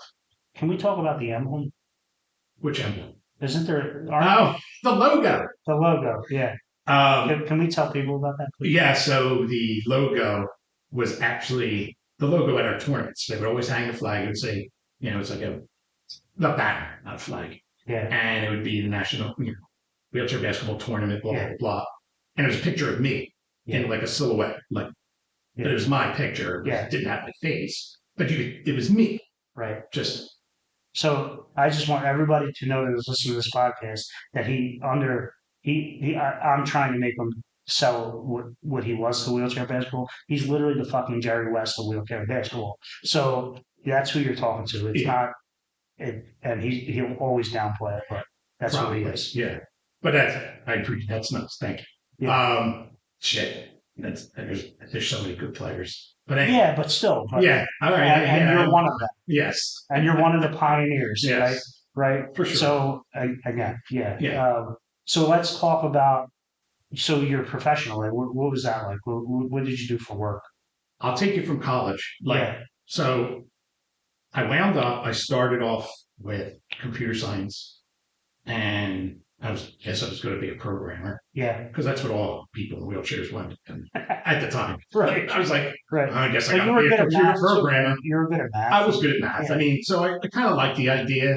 And I had a minor in psychology. Yeah. I didn't actually achieve it. I was minoring in it. But Yeah. I gave up on it after, I'll tell you one of the experiments that I had to do were Yeah. studies. So I did that, and kind of towards mid-college years, I said, this sucks. Yeah. All I'm doing is staring at a computer. Yeah. I'm like, I want to talk to people. I want to be around people. Yeah. So I shifted, and my degree wound up being in sports information and promotions. Okay. Back in the day, it was the school of, we called it Hyper D, Health, Yeah. Phys Ed, Recreation, and Dance. Yeah. I mean, it sounds like sissy school. Or like, it's like basket weaving. Yeah. But let me tell you, I had to take all these anatomy classes and physiology. It was not easy. It was real. Yeah, it was real. But I wound up getting a degree in that, and I thought for sure I was going to get into sports administration. For one reason or another, it's one of my biggest regrets that I never really followed through with that and took an opportunity that I had to really expand on that. After college, I did not take my opportunity for graduate school to go down to Tulane University and do some work there. Gosh, who doesn't love to be in New Orleans? But, yeah, right. I love that city anyway. But anyway, I wound up being customer service, then wound up being a programmer for what used to be, Verizon. Now it was Bell Atlantic at the time. Yeah. That's how old I am. I don't think anybody probably listening to this doesn't even know what the hell Bell Atlantic is. Some of the people. Maybe some. I actually did my stats the other day, and it's mostly people our age. So, oh, is it? All right, good. So maybe I'm safe. Yeah. They might relate a little bit. So, but anyway, so I wound up in that, and sure enough, I wound up getting what is it? There was a term. Basically, it was kind of like I was kind of fired, but not. Yeah. I won't remember the name of it. Damn it. Anyway, it was some term. Yeah. So, and then after that, I went to customer service, and the next thing I knew, I was getting a job doing information security. Okay. Self-taught, basically. Yeah. Well, because nobody knew it at the time. No, it's just kind of like it was a newer thing. And what years are this like? This is like this is like late 90s. Yeah, so like at the infancy of it. Yes, exactly. Like it's just starting to scratch the surface. You love pioneering shit, huh? I guess I do. Yeah. I want it to be new and I want to try it out. Yeah. Kind of like me with my artificial legs. Man, anyway, that didn't work out. You're a fucking guinea pig in all facets of your They will life. do it for damn sure. Absolutely. I'll try it all out. John, can you go fight the 17 black guys that want to kill us right now? Sure. Yes. All right. I'll take it on. We're going to wind up, I'm going to go talk to them. We're going to wind up having we're going to go get a couple cheesesteaks. That's what's going to happen. Sorry. No, that's fine. But I mean, that's what I wound up as my career. And I wound up doing it for however long I did it. Yeah. Now I'm retired. Not by choice. Yeah. That was. Do you want to talk about that? If you don't have to. It doesn't matter. I'm an open book. I don't care. Talk to me about it. Yeah. So it was COVID. Yeah. I got it before there was any vaccine. Yeah. Got it from my trip to Florida. When every family member, let's say, it was still starting, but they were like, Florida's a hotbed. No, I don't get it. Yeah. That's what I thought. Sure enough, I came home, I got it. And it was bad. Not bad enough. It was like such a catch-22. It was like not bad enough that they could put me in the hospital because there were so many people who also had needed the hospital beds. But I was actually being monitored every day because nobody could come visit me. Yeah. But I had phone calls from doctors, the Department of Health in New Jersey at the time, stuff like that, because they were tracking me. Yeah. To see how I was doing. And, it was a long battle. But anyway, to this day, I got it twice, then wound up catching any virus that. Right, you just your immune system's down. Absolutely. I was like a magnet for viruses. Yeah. And then viruses you were the guinea pig for viruses. Yeah, absolutely. For a year. Yeah, exactly right. How long was the struggle?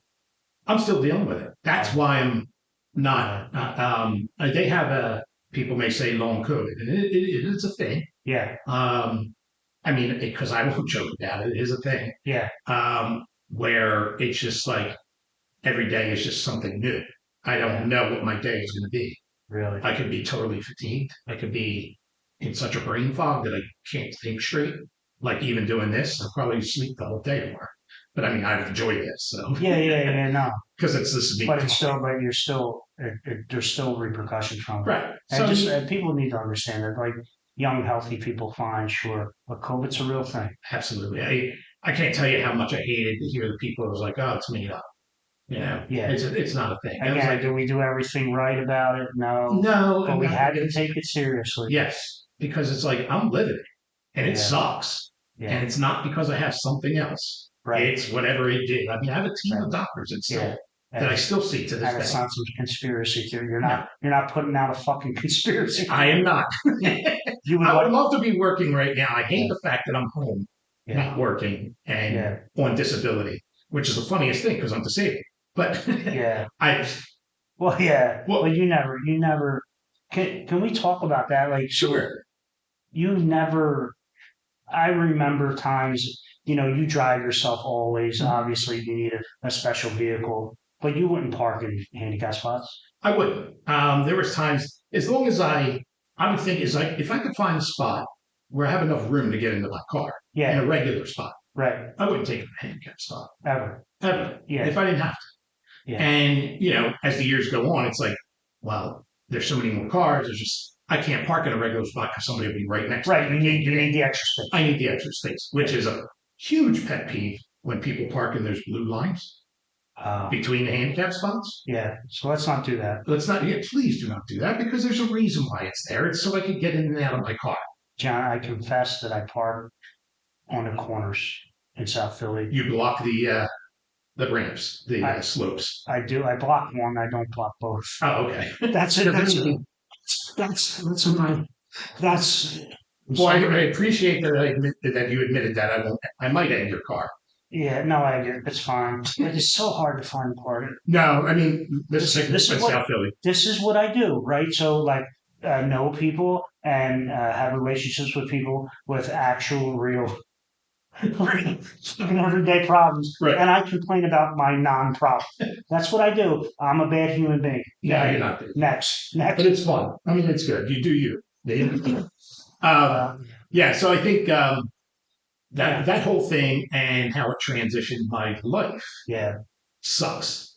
I did not plan to retire. Yeah. So basically, that's what the physical, mental, everything that COVID did and still does, Yeah. and added to the fact of the major life changes that it gave me, Yeah. all at the same time, out of my control, Yeah. has really made my years now not as joyful. Right. Right. Because it's like I still see myself, I don't see myself as productive anymore.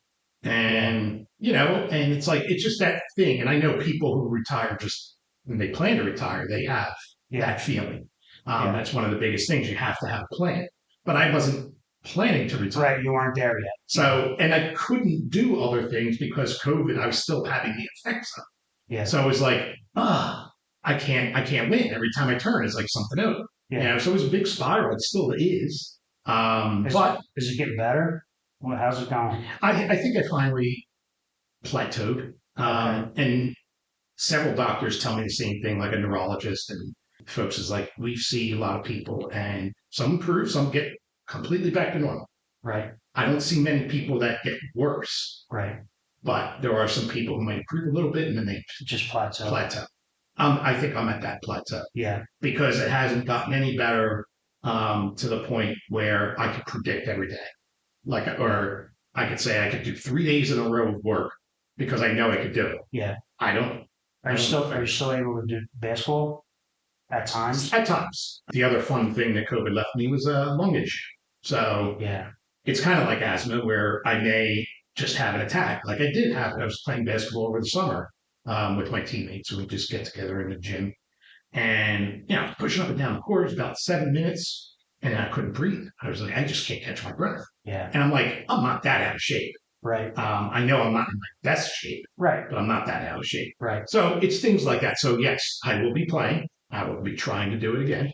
Good. And as long as I can keep doing it. But the kids also give me helping them.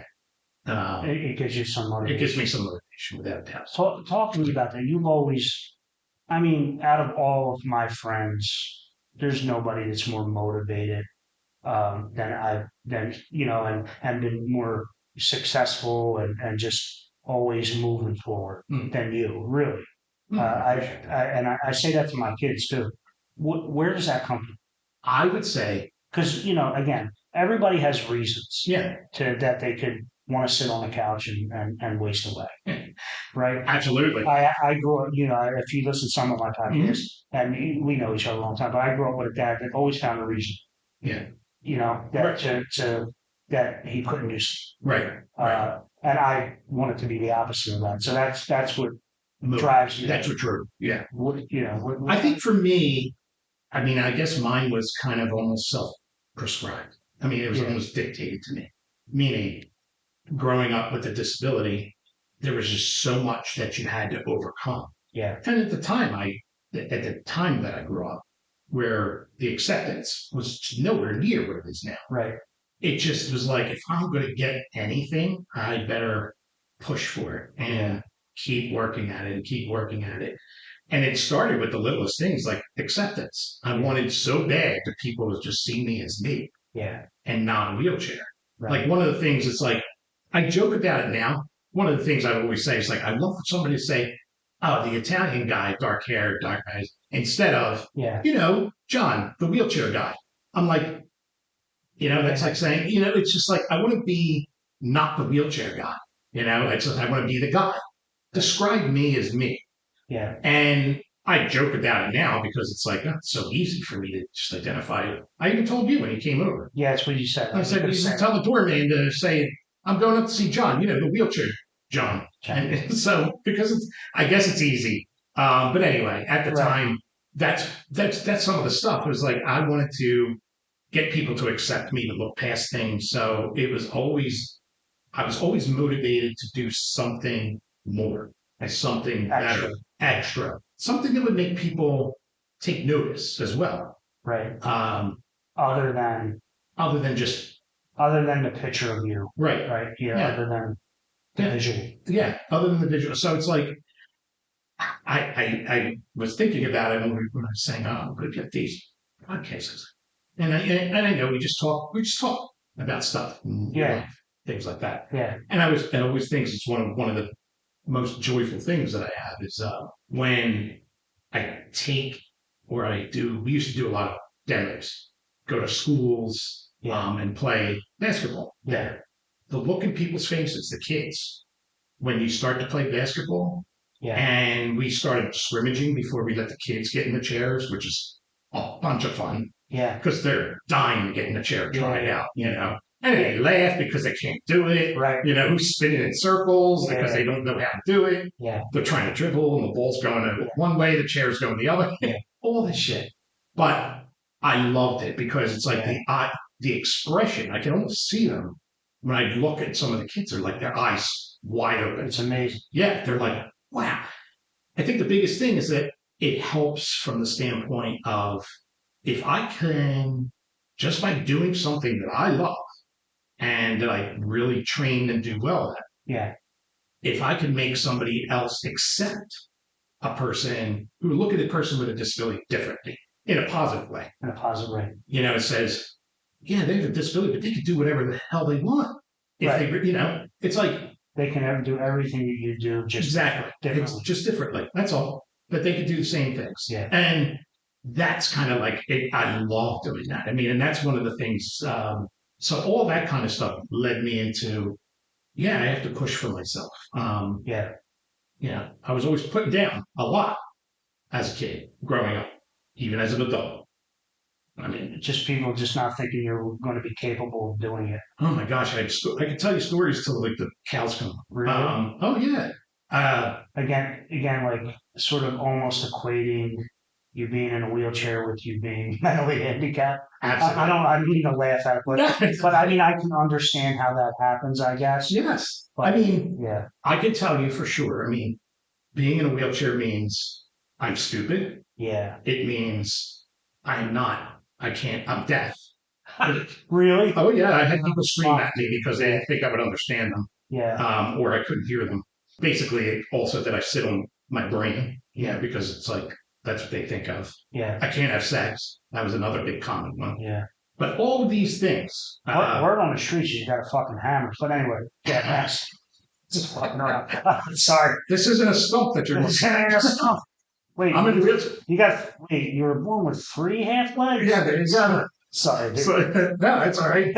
I love that jokes. I love that. But I mean, those kinds of things were the funniest parts where, how people perceived I can't. And like, we would be with friends down the shore or wherever we were. I remember I was with this girl. I don't know if we were dating or not, but whatever. Yeah. I thought we were. She might have not thought the same thing, but whatever. We were going somewhere. We were with a crowd of people, and I remember we were ordering something. And I said what I wanted. The people behind there was like, looked to her and said, does he want such and such with that? Or what does he want with, and I've had that so many times. Really? Yeah. But she was great. She handled it. She's like, I don't know. What do you want? And just looked at me, and I was like very dramatic about it in response. Yeah. I want, yeah, exactly. Yeah, but that's where I'll make jokes and be overly sarcastic. Yeah. Because like, I'm not fucking retarded. Yeah, exactly. Yeah. It's like, it'd be a little more open-minded. It's like ignorance is just one of the horrible things. It's like, but has it gotten better, you think, or no? Or do you think that people now are like overly apologetic? I mean, it does. I mean, it's like the pendulum is swung. Yeah. It's like now, it's almost like I'm afraid so much to offend somebody. I was just being normal. Right. And I know you're not being vicious. But you don't want people to treat you different. No, absolutely not. Well, of course, I know that. Yeah, but I know you know that. But I mean, I don't. I really don't. It's I've told you this offline, but such a great lesson for my kids, right? To be able to have a relationship with somebody who is built differently. Yeah. Just built differently, right? And to realize that they're the same human being you are. Yeah. We have a story about it. I remember my son, Jacob, my older son, when he first met you, just playing with your spokes. You remember that? I remember that now. Yes. Just being just asking you a fucking 1,000 questions. Craziest questions that kids would ask. Yeah. It's funny. Really? Oh, It's yeah. like one of the goofiest ones that you could think I remember one kid came up to me and was like, "How do you put your pants on?" of. I And I was like, "All have right." fucking arms. Yeah. The other one was like, "How do you go to the bathroom?" And I mean, it's like, as a kid, of course, they're thinking how they do it. Right. And that, oh, you can't possibly do it the way I do it. So how do you do it? So those kinds of questions, it just was funny. Like, Yeah. kids are innocent, Yeah. which is one of my, if there's any parents out there, I'm sure, Yeah. who have younger kids and they come across somebody with a disability, don't scold them or Yeah. make them feel like what they said, like what happened to his legs. Right. Or if they want to come up, I remember some kids would just want to come up and ask me a question. Yeah. The best response from the parents, some of the parents, best response was like, "Are you okay with him or her asking you a question about what?" I was like, "Sure." Anyway, that kind of stuff. But I hated when the parents just like almost scolded, like it made them feel bad because now we feel like you're just teaching him that I'm taboo. Yeah. You know? Right. It's hard. It's hard because you don't want kids. You don't want the kids to embarrass somebody. Yeah. But you're right. By the way, it just made me think that I just forgot about. I actually trained with 3 people that are visually impaired. One who's gay, who won a fucking national championship. By the way, who I helped, who was one of my training buddies, and I love him very much. So if you're listening, I'm sorry I forgot you. Yeah, I once poked him in the eye when we were training. And I'm like, "Oh, dude, I'm sorry." He's like, "Ah, it's all right. I don't need it." Which So, yeah, I love it. amazing. Absolutely. Yeah, that's amazing. But yeah, just want to be treated like Right. regular people. Right? And the thing I want to, and the thing is that you will find somebody who's in a wheelchair is going to be bitter. Yeah. It's nature. I mean, do you find it more like people that had a traumatic experience? I get this question a lot. Really? Yes, a lot. And which is easier? It's like, it's not a competition. It's not a competition. Yeah. So whatever's easier, it's like you can. Some people are like, "Oh, it must have been great to feel what it's like to walk." Yeah. And lose it. Yeah. But I just meant like bitter. I know. But I guess it's probably just a person. It's a person and their attitude towards it. But I think the bitterness may come more from someone who's traumatic. Yeah. Because it really upended their life. Right. But it's also their persona. I mean, what kind of person are they? Yeah.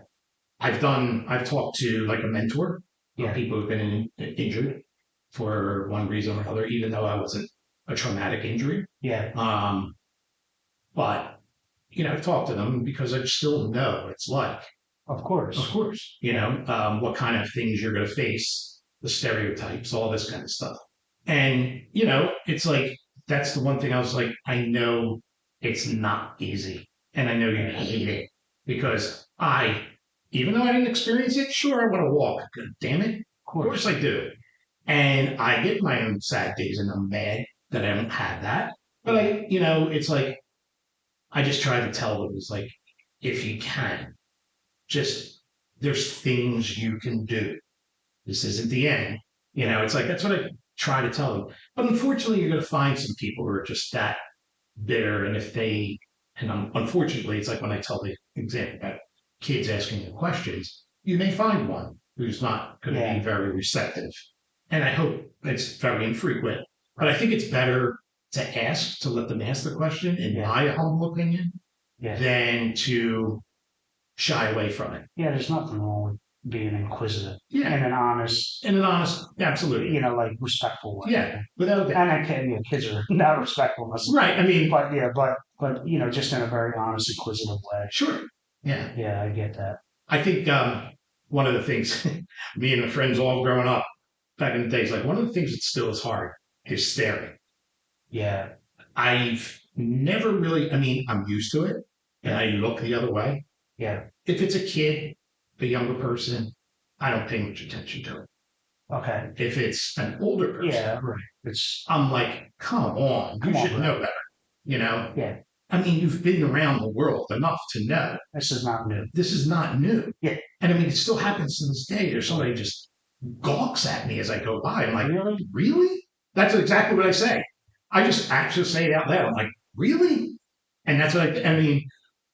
So I guess I feel blessed because I've had people in my life, and I had a kid that grew up on Marshall Street on a corner there that was that had spina bifida. Like he was I was fine with it. Yeah, that he was handicapped his sure. whole life. So I've always had somebody in my life with a disability, I Right. guess. But I don't know. It just seems so weird. It does. It does. As an adult, like especially an older adult. Again, 18, 19, you're a fucking weirdo. Right. But like you're like 30, like I know. It's like, come on, it's really? not, Yeah. it's not a fuck. You're not an alien, Right. Exactly. It's like, all right, I can understand a 6-year-old. right? I mean, it's new to them. They've probably never seen anything like it. Yeah, I get it. But my friends, that was the funniest thing is growing up is like when we were down the shore, the code word was, as soon as I hear it from one of the friends, people yeah, Chris D. yeah, Um, yeah. Chris, that would be mine. But yeah, you know him. Yeah. And all the other guys. The thing you would hear, especially like the boardwalk or something like that, you're looking mighty green today. And I was like, that's the word because they're like, why do they say you're looking mighty green? And I was like, think about it. If you saw somebody who's green, what would you do? You'd be like staring at them. Right. It's like an alien. Yeah. I mean, we all have this picture of aliens. They're green people from outer space. I didn't say that like when somebody's staring at it. Yes, when they saw, because I was kind of like trying, I just avoided it. My brothers and sisters couldn't stand it. Yeah. They wanted to beat everybody up that stared. Just super protective. Just super protective. But it's funny, like, because my friends would always say, yeah, you're looking mighty green today, John. And I was like, yeah.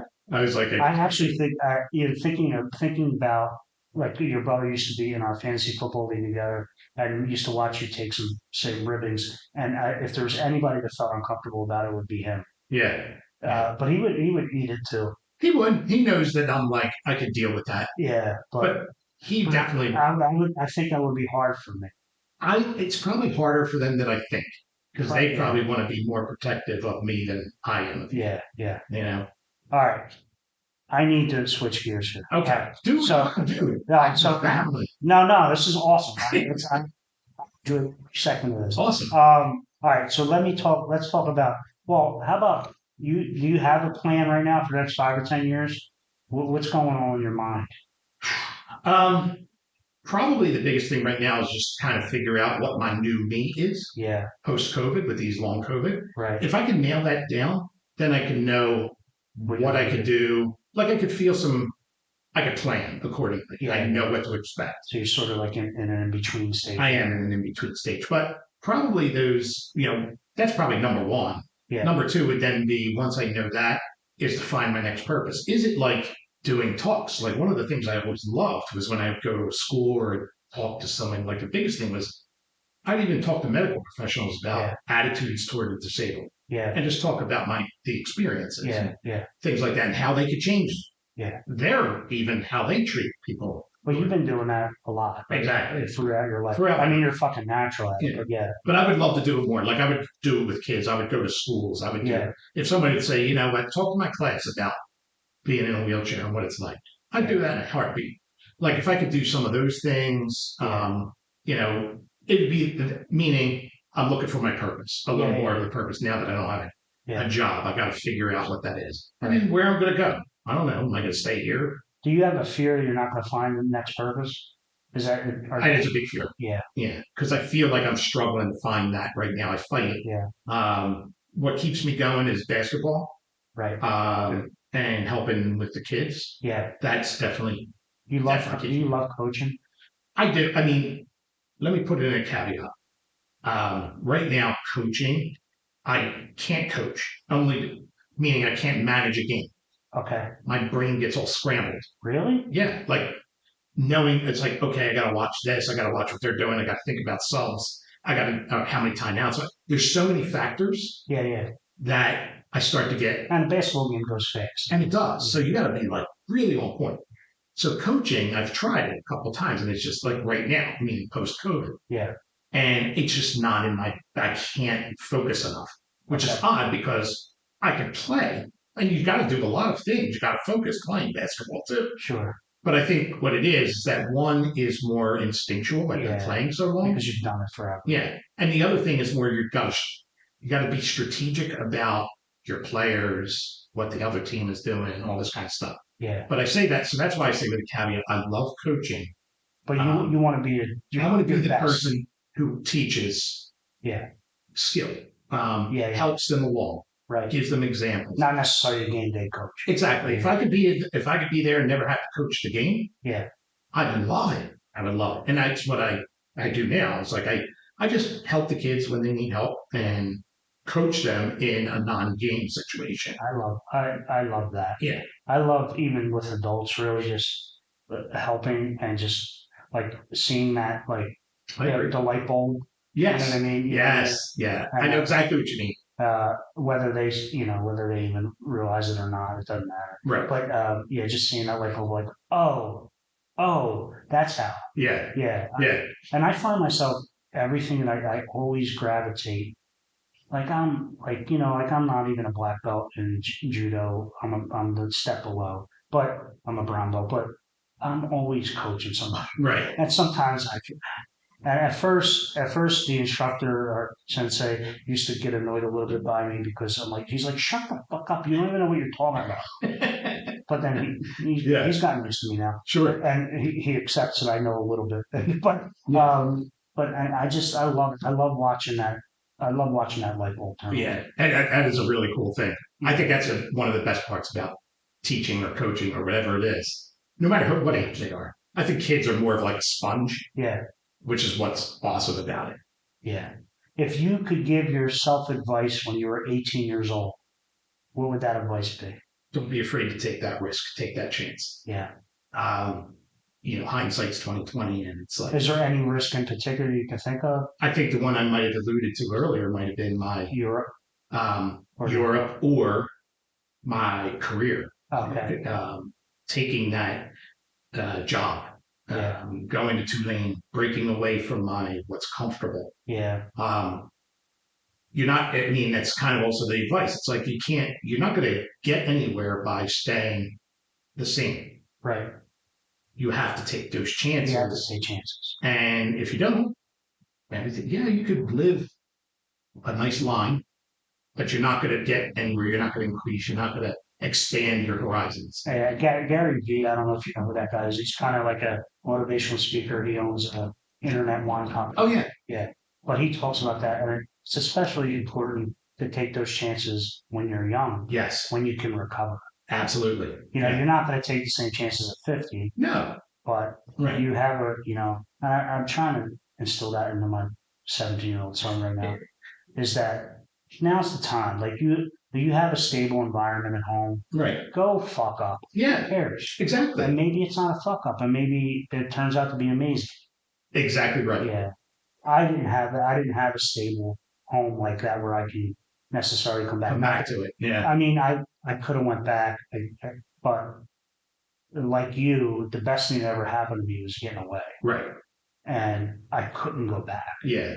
Because I probably would have ended up in jail or on drugs. Yeah. Probably not on drugs, but definitely jail. Probably jail. Just because, anyway. We can talk about this. This is about you now. No, I want to know more about you. No, stop it. I've talked about me so many times. All right. How about what do you think the 18-year-old version of you would think of the current version? He'd be disappointed. Really? Yes. No way. Because he'd be looking at it like, man, the 18-year-old version is just tip of the iceberg. He's like, I'm going to be something. But you were. I mean, I guess I was. Yeah. And you are, man. And maybe I don't think of it that way. Maybe that's what it is. Like, I guess you always underestimate your accomplishments. I do. That's who you are. Yeah. I definitely don't feel very comfortable building myself up. I really don't. Yeah, I know. And that makes you, even to me, it makes me love you even more. Yeah. Because there's nothing worse than somebody that talks shit about themselves and they're full of shit. Right. But you're not full of shit. Yeah. You've accomplished many things. I think that I don't see that a lot. Yeah. You're right. But I think that's where there are opportunities like yours. Like that's where he'd be disappointed because I should have taken that chance. Yeah, I get that. There's a couple of things that I could have done. Would you at least been impressed by some of the things that you've done, you think? Yeah, I probably would have. Like the 18-year-old me would be like, oh, that's pretty cool. Yeah, right. You know, but you didn't do. But I'm going to be critical because I'm a hyper motivated person. Yes. Yeah. Yeah, absolutely. What would your bosses say about you over the years?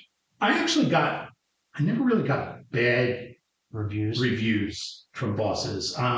Some of the most, I remember when was forced to retire, some of my former bosses, I don't know what it's called, a kudo board or something like that, where a visual card or whatever, and people would make comments or whatever it was, and they sent that to me. Yeah. And some of my old bosses, like one of the things that they would say is that, no matter what the situation was, I could count on you to make things a little bit lighter. Yeah. And people just feel a little more motivated, relaxed and motivated, but uplifted. That's your whole life. Yeah. I mean, and they would say, it's like, that's what we needed. And it's like, people just felt like, okay, let's go nail this thing.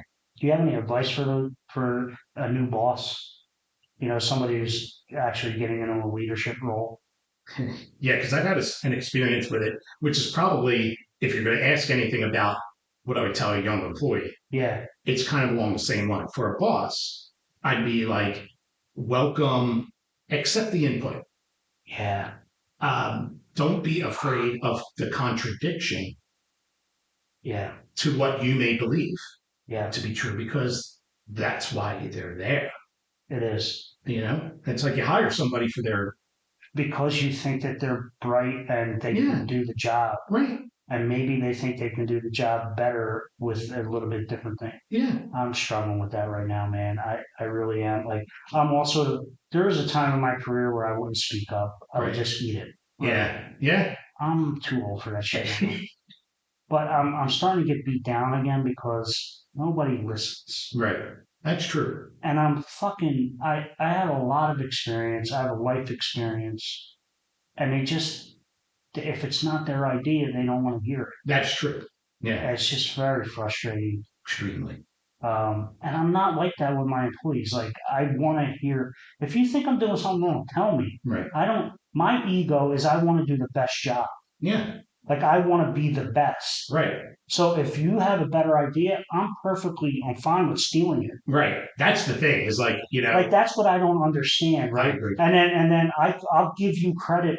That's the other thing I can't fucking stand. Oh, yeah. I know where they're going to go with that. You know what I'm saying? They're not going to give where they take the credit. Or, there's several situations along the road in my life. I don't want to pinpoint it, but it's happened to me a number of times where, like, I'm like, hey, I give somebody some advice, I give them some help, I give them the data or the information that they need, I do the presentation for them and hand it to them, and then somebody forgets that I did it. Right. Again, it's just stupid. Yeah. It's just stupid because guess what's never going to happen again? They're not going to do it. I'm never going to put myself out there for again. Yeah. I agree. Yeah. And I've been in situations too fairly recently where, like, I try to go over and above and do extra. Right. I get told, yeah, I hear you. I know you could do it, but stay in your lane. Yeah. Yeah. Right. I hate that. I hate the stay in your lane thing. Yeah. Right. But nobody else is going to do it, bro. So you're just waiting to fire this next person? Right. Yeah. I don't get it. I don't get it. Anyway, I get very frustrated. Sure. And I'm mid-senior level, you know what I'm saying? I'm a director, right? So the only people above me are vice presidents and the head. Like upper manager. Yeah. But it's like, it's almost the worst place to be. Yeah. Because you don't get the set policy. Right. You know what I mean? But you're the first level that has to direct the policy. Yes. Yeah. I get it. Anyway, but so. No, it sucks. That's always a tough position. I agree. All right. So you talked about young workers. Anything you want to talk about young workers? Yeah, I think that the young workers are, I would say, and maybe it's different nowadays. People actually do this, but stick to your guns and your ethic. Your ethic, yeah. don't compromise your work ethic because somebody else says, or even a boss says, you should be, something should be A, when you know damn well that it should be B, and you've done extensive, like, don't compromise. Don't compromise because that's your work ethic. It's like, I'm going to give in to something I know is not great. Yeah. So it's like, stick up for that. Yeah. And can I give some some advice to people if they're listening? Is there's sometimes where you don't get to make the decision, but you don't have to compromise your ethics because you can say, and I've done this fairly recently, and got fucking bombarded with epithets. But in any event, I'd say something like, I understand that you're the boss, and if you tell me to do it this way, I'm going to do it this way. But no matter how many times that you tell me that I'm wrong, I don't think you're right. I've had many situations like so you don't have to compromise who you are. True. And if that doesn't sit right with them, then you need to go somewhere else. I totally agree. Don't settle for that. Yeah. Again, Gary Vee talks about the way to make a better culture in a corporation or a company is not to give all these fancy things and like the parties and all that. It's to get rid of assholes. Yeah. And sometimes those assholes are even high achieving people. Sure. But assholes ruin the environment. I agree. Because it's always about them. Yeah. But anyway, all right. No, that's good stuff. Absolutely. But that's the way to hold your integrity, is that there are sometimes you're going to have to do things that to keep your job that you don't want to do. Absolutely. And if it's not your decision, and also document it. Yes. Document it. Document it. Document it. Document everything. I've gotten yelled at that fairly recently in the last couple of years about I over document things. I'd rather over document than not. I've said, I appreciate you. I'm a lawyer by nature. I know that if it isn't written, it didn't happen. Right.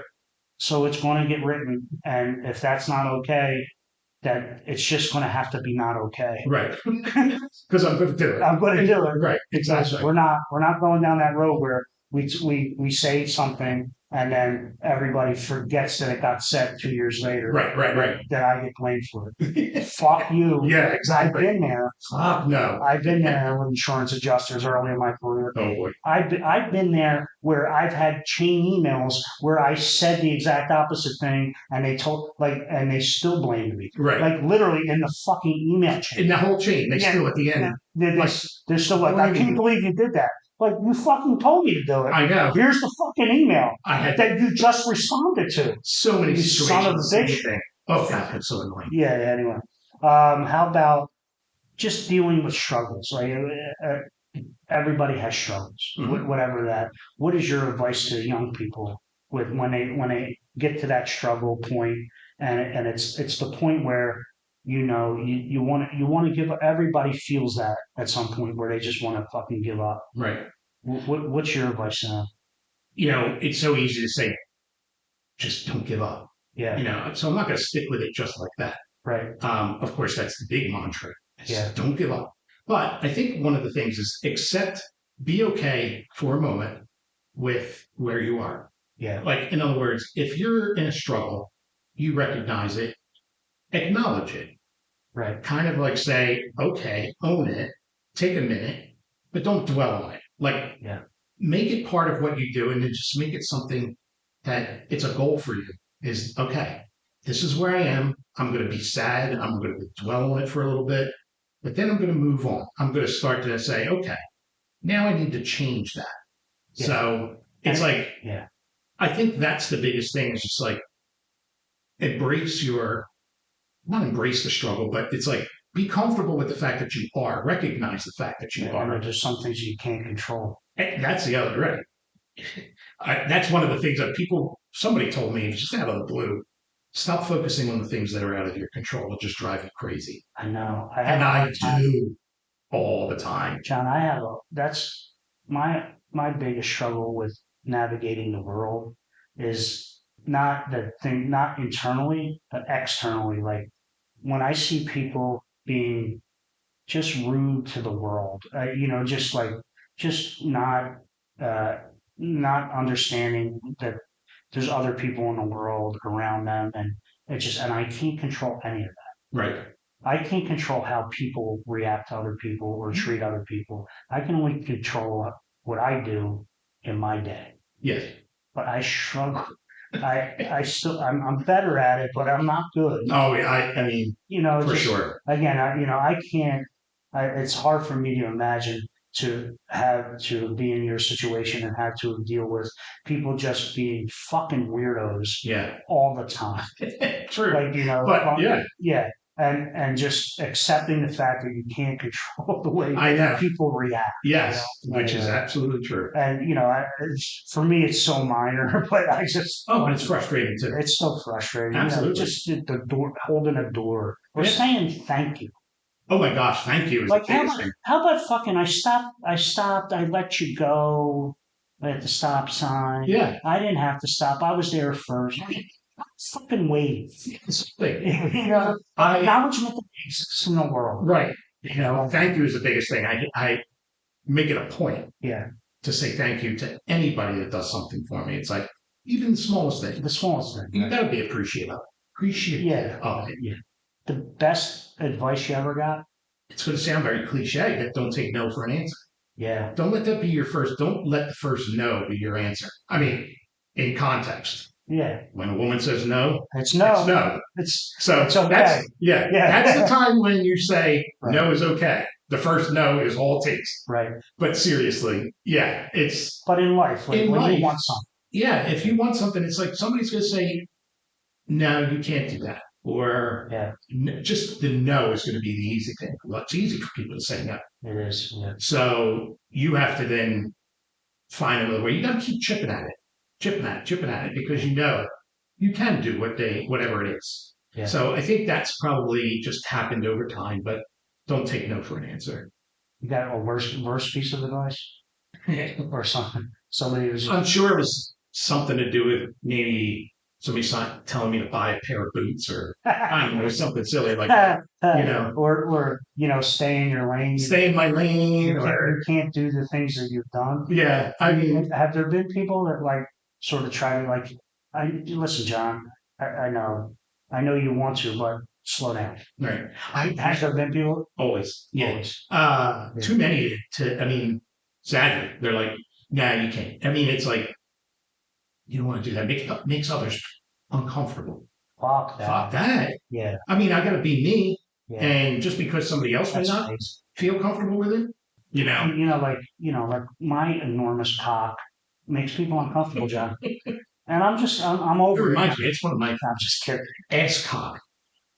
It's one of my. It's just a made up curse word or dick ass. Yeah. You're such an ass cock. I'm like, I don't know why I like it, but it's just so fun. That's a great one. Yeah. It's like I'm driving you ass cock. It's a good one. So it's a good one. Anyway. Thank you. All right. How about, I think we talked about this a little bit, but the person that's most impactful for you? Definitely would have been my mom. Yeah. And my first coach at Temple. Yeah. But even my younger brother. Really? Yeah. I think. So let's talk about each of them and why. So first, your mom. So I think my mom was the strength. Yeah. She was a no-nonsense mother. And we talked about it. I don't hit you never hit your kids. Yeah. My mom did. Yeah. And it was a different time, different world. Yeah. And she didn't take it any easier on me. If I fucked up, I'm going to pay for it. Yeah. There's going to be a part of my body that's hurting. Yeah. So, but the thing about it is that I think I mentioned earlier when we started talking about the families that were the other parents that would say, what are you doing with the kids? Her response to them, A, was mind your own fucking business. Yeah, amen. And B, you don't control. I mean, it basically gave me the motivation that said, you know what? Yeah, he's going to learn. He's going to do the way he's going to do it. I'm just going to let him go. He's going to be normal. Yeah, exactly. And he's going to figure out what his normal is and how somebody who walks can do A. He's going to do A in his own way, but he's going to get to the same spot. Yeah. That was her. That was everything about that. I love it. Always, even when it's contrary to popularity, Right. she was never caved in to what others thought about what was the right thing, quote unquote, right thing to do. And it gave you like the opportunity or like sort of like the openness to be whoever you want. Yeah, absolutely. Yeah. All right. How about your coach? Well, my coach just definitely brought me out of my shell. Yeah. I think that was one of the biggest things is that he just gave me confidence. Yeah. That anything that I wanted to do, and especially in sport, was just like, be confident. What happened if you do? I mean, basketball players, I say that all the time. The shot that you miss, don't think about it. It's gone. It's gone. Yeah. You're going to make your next shot. You'll always think about the next one. Always. Right. Don't think about what's coming. He would always say the same thing, but in a different way. He's like, hey, you can't score if you don't shoot. Yeah. I mean, and, the more you do, the better you get. Right. And I mean, he just made just constant positive reinforcement to and push. And saw that excellence in you. Yeah. And just said, you know what? Keep going at it. He had the confidence in me, and I didn't want to let him down. Yeah. So it made me drive even more. Yeah. So it was that. And how about your old brother? Oh my goodness. I don't like to admit it because then he gets a big head. Yeah. And he holds it over me or something. But I will say that he was very influential, especially when I didn't have friends growing up. Friends in my neighborhood. Right. Who were my age group. Right. So he was the one who took me basically to hang out with his friends and do stuff with his friends in the neighborhood. Yeah. And, we talked about the acceptance of that. Yeah. How do the kids, I don't remember exactly how they reacted, but eventually, I mean, he pushed that. Right. And always brought me around, things like that. And just, whether I knew it or not at the time, that was a big thing. Right. I didn't realize it till later in life that, it's like, wow, that really was big and impactful. Yeah. So he's like he was a champion of me, Yeah. I don't want to call him a cheerleader because it'll kill me. Yeah, no, he was a cheerleader. Yeah. A very feminine one. He is a very feminine one. How about how you have any moments or couple moments in your life that you feel like are the most impactful moments? Anything like that? That you could pin it down? I would say, I don't know if that would count as my favorite times, but I think one of the most impactful moments are I was an system aquatics director at a camp. Yeah. And it wasn't for the disabled. I mean, it was all able-bodied folks. Yeah. And here I am, legless man, coming in. How the fuck are you going to teach my kids how to swim? All this kind of stuff. Yeah. So, I mean, the kids are just looking at me like, what? Yeah. Do my thing. It's like teaching them. Kids will learn how to swim. I mean, I couldn't kick for them, but I tell them what to do. And then, use their legs to teach. Yeah. But the most impactful is when they come back and they're so appreciative. I had so many kids come back and say, you know what? That was one of the best experiences. You taught me a lot. Yeah. And I think to me, that's like, wow, that's all I need. I mean, it's like, that's just great. I don't need money. I don't need that kind of stuff is awesome. Yeah, that I had that kind of an impact. You changed somebody's life. Yeah. Like made him feel good. Yeah. Did something that was so positive, that made him feel so positive.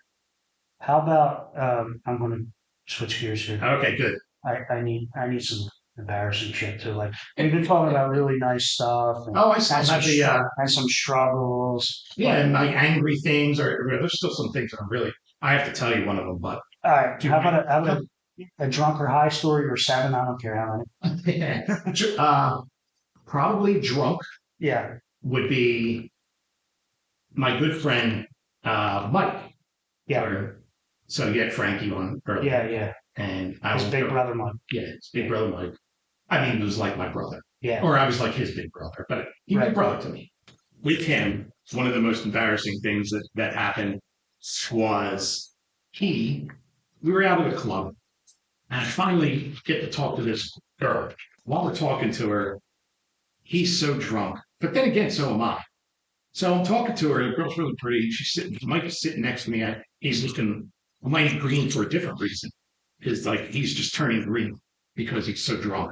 He pukes.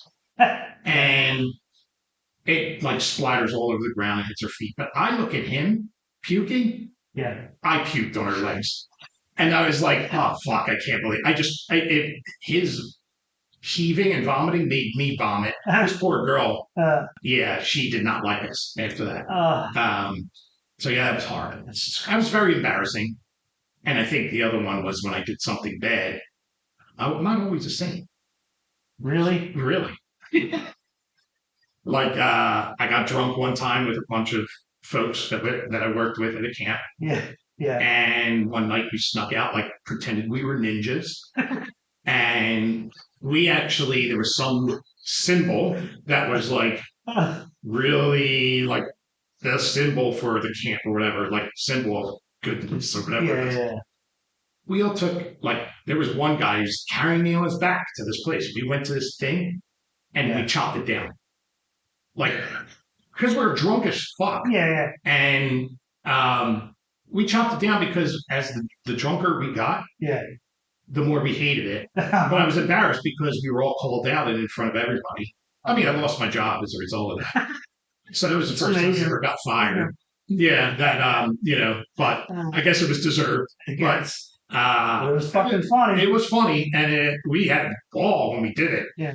But yeah. It was like the next day you got fired? Yeah. That's amazing. Yeah. Basically, they found us. They knew who did it. So very early on, we talked about what was the name of the fucking bar?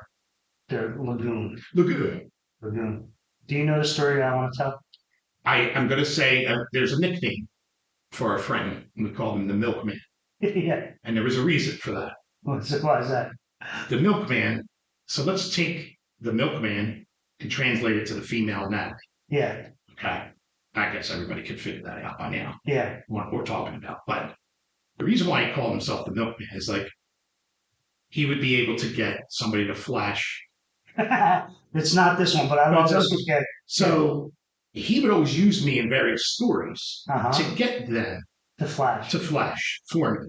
It might be one of these stories, actually, Dad. And so we were out one time, and he was like, "All right, the funniest fucking story ever." I mean, I'll preface it when we get to it, or say something about it in caveat. We were outside on the back deck, and there was these girls there, and you might have actually even been there. I think I was, yeah. And we were. So Joey was just talking about it. I don't know how we got onto it, but basically I was wounded. Yes, this was there. This is the story. This is amazing. Yeah. So I was wounded, and Joey's pissed off because he has to drag my wounded ass out of the helicopter that went down, or something like that. Kosovo. Yeah. And you remember the movie Black Hawk Down? This is what Joey said. You remember the movie Black Hawk Down? Yeah. Yeah. Well, they didn't fucking put my buddy John in the because movie. We were 2 blocks away. 2 months. Yeah, they got all the credit. We were 2 blocks away, and I'm dragging him out of the helicopter. They didn't put him in the movie. Oh my God, those girls! I don't think they knew what to do. They had no idea. They were just wide-eyed. Yes. Had no idea what to say. He's like, I drug him out by his fucking nostrils. Yes. It was the funniest thing, and I was like, I think he was hoping. And John's not paying any attention. He's dancing in his wheelchair, not paying any attention. And he's like, yeah. And he turned around, just shake his head every once in a while. Absolutely. And I think he was hoping that was a way in. A way in for me to see some movies. Yeah, but he had been successful over the years. Of getting girls to flash you. Yes, he has. He's used me in many various situations. I basically was all kinds of fucked up. Yeah, I did get to see a lot of boobs as a result. Oh, you did get to be in a show, right? Weren't you? A TV. Yeah, you were in a TV show. I guess it's my 15 minutes. Although I had a couple of different little things. Yeah, Hack, right? Yeah, I was blown up. Off of the. In a tank or something like, or one of those, a Humvee or something. I was on top, supposedly operating a gun. Yeah. And we got hit by enemy fire. Enemy fire, and you're blown up. And I was blowing up and my legs blew off. Go figure. I'm like, fucking, I'm typecasted. Now the only roles I could get is people blowing up my legs. But then again, I was also like, hey, man, if you ever need a stunt double and you want me to crawl around like a legless zombie, fuck yeah, I'm here. I'll do it. I don't care. I'll take the money, you know. But yeah, so that was fun, and I had to, which everybody laughs at, Yeah. as you know, Yeah. my "help me" line Help me. at the end of the thing, where you don't hear me, Yeah. but you can see me mouthing see it that. as I'm dying. It was the craziest. You have no idea how many times that got replayed. Oh yeah, in that couple of year period. Oh, absolutely. I even knew friends at work who had it, probably still have it on DVD. They would show it at like department meetings and things like that. Amazing. It was just so funny. Everybody would laugh. And I was like, yeah, it was probably not one of my better death scenes. Whatever. But it was just, I was having fun with it. Yeah, it's awesome. Yeah, it was great. How about a pee, puke, or fart story that you would like to share with the world? Pee, puke, or fart story. Does that get to carry over to like shit? No, shit is its own thing. Okay, so I'm not going to go that far. Pee, fart, or puke? Any embarrassing story? If you just have to go straight to the time you shit yourself, I'm fine with that. I might have to go straight to the. I mean, I have a funny story about, but it's also part of my pet peeves. Yeah. So it revolves around pee. Let's talk. All right. So I'll give you one of my pet peeves. So there's one thing that I really focus on that's like, okay, I need that. Like, there's times where I won't even use a handicap, but I need that stall. Right. And if there's someone fuck in there, in that stall, and they're just using it because they feel like it's the executive bathroom, I am pissed off. Do you know? Here's where the pee comes in. Yeah. If I don't get to use that bathroom, could you imagine what it's like to sit in a fucking chair, take down your pants so you get your dick out? Sorry. No, it's okay. And you're so close to the urinal, you're not standing up. You're right next to the urinal. You're right in front of it. Yeah. You're pointing your laser beam, your rod, and it's shooting pee against the urinal. What do you think happens? Yeah, it comes right back at you. It comes right back at you. I get sprayed down. It's like I'm in a golden shower. Right. So you need the fucking stall. I need the fucking stall. So stop using the fucking handicap stall. Exactly. Especially if I have to shit, that's even the worst. Because then I got nowhere to shit. I mean, I guess if I had to, I would crawl into the bathroom. Yeah, but who wants to touch the fucking ground in a public bathroom? Absolutely. I don't want to crawl on that ground. Yeah. But I mean, in worst case scenario, okay, it's but that's my funny pee story because if you think about it, it's kind of funny that it splashed back at me, but it's tied into my pet peeve where it makes me very angry. All right, how about the time you shit yourself? All right, so apparently me and shitting myself is pretty, like, is a thing. Is a thing. I mean, it is for me too. Yeah, so. I mean, I've had it happen, and it's happened 2 times that I think. One is when I was going to school. I remember on the bus. You know when you get the sweats. Yeah. So I can't do anything about it on the bus. Right. And I'm just praying we're getting closer and closer. And I'm like, tightening up. The worst part about it is that I'm cutting all the other handicapped fucks. Get out of my way. I'm getting off this bus first. Right. You know, so I'm like zigzagging, getting my chair, jumping off and getting out, take off. Yeah. Get all the way to the bathroom, and right in the bathroom, I had no hold anymore. Yeah. It was just gone. It was like, and the worst part. Yeah. At least people that can stand up and let that shit drop down their leg. Yeah. I'm stuck in it. I'm like squishy old head, and I'm like, it's disgusting. I had to call the nurse and they let me go home, but I was quite embarrassed by that. Was it, I'm asking from experience, at any point did it feel almost comfortable because of the warmth? Well, I'm just asking because, maybe, I am thinking, shit, now that I think about it, it's probably happened. You get it? Exactly. If it would have happened in winter, maybe. So anybody should listen to episode 1, my first one, when I talk about my shit story.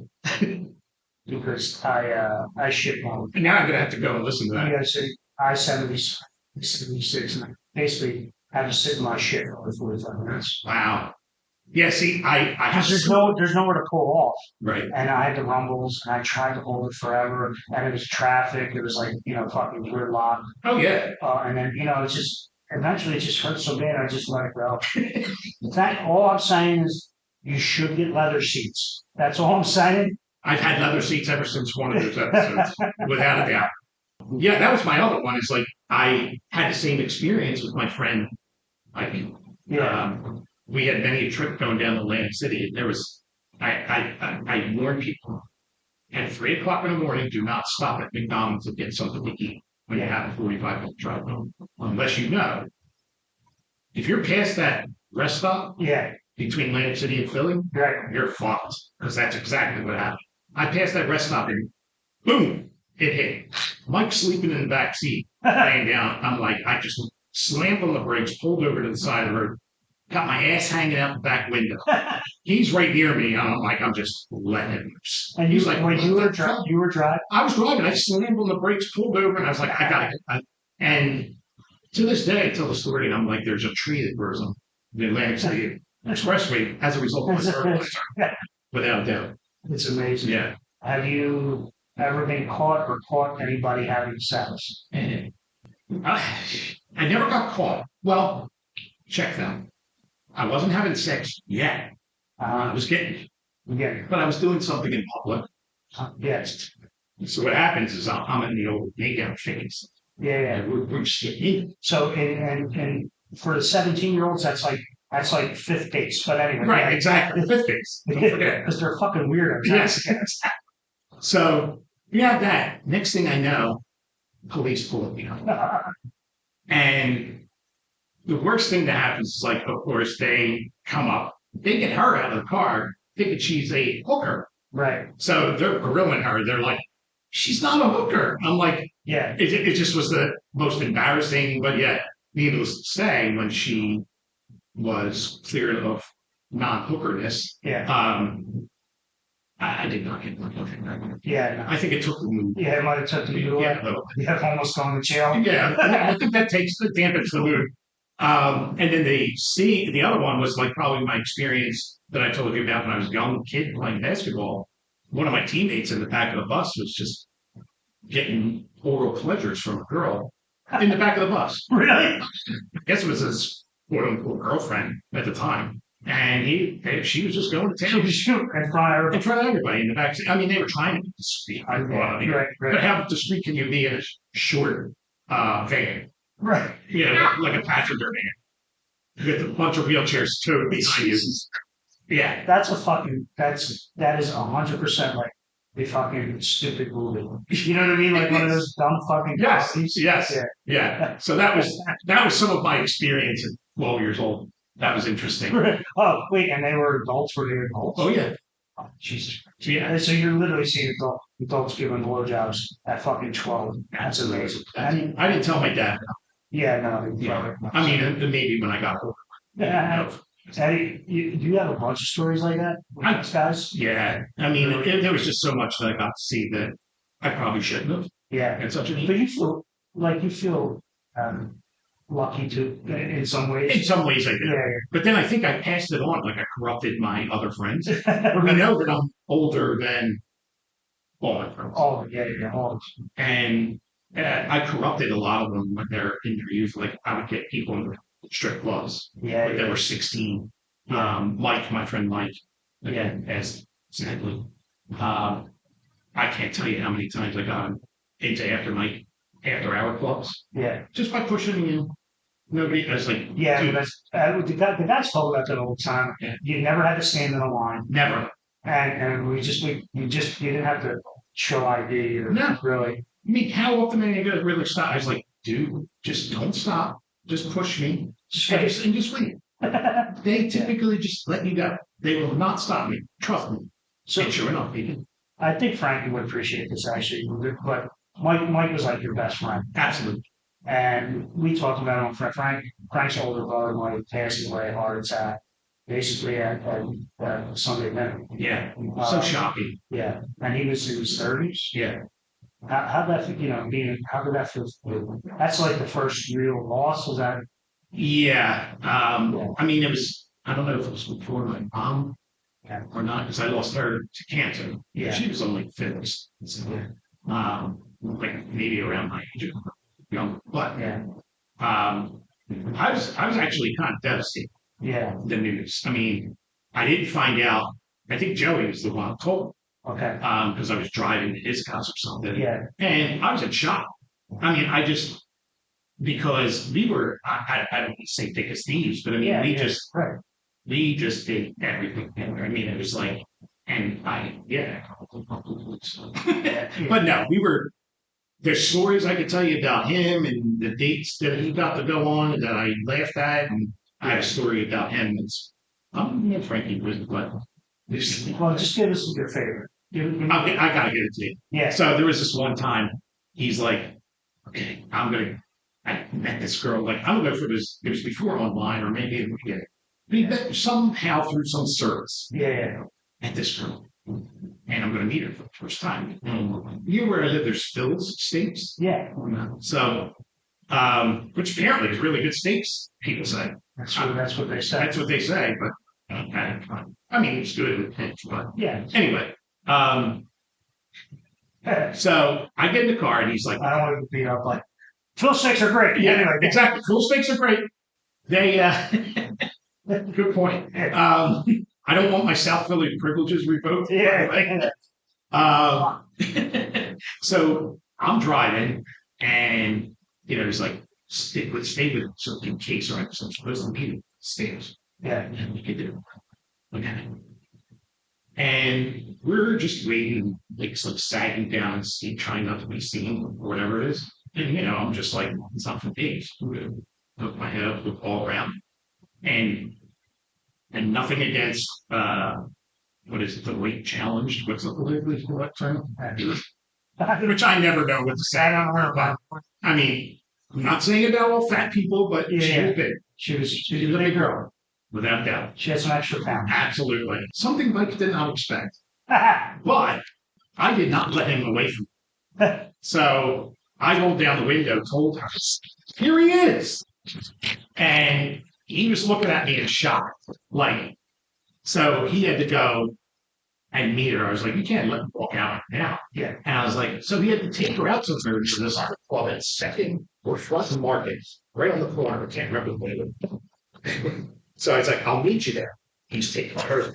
Yeah. And I was there with another girl, and we were just laughing at it. He hated me that day because I wouldn't let him out of the thing. He was there, and the girl was trying to get up on the stool. Yeah. Could not get up on the stool. She was wiggling. Just kept looking at me. He's like, I know that's what he was thinking. But I mean, that's what we did. It's like, we bust each other's chops. Yeah. But I think of stories like that because Mike and I just did so many different things that we just had so much fun. Just grew up together. Yeah, and it was the most fun thing because we were always doing something crazy, and he's the one I just connected with, right? Without the future guy. Yeah, it's like instant. And when he died, it's just like, man, I was hurt. It's devastating. Yeah, it's devastating.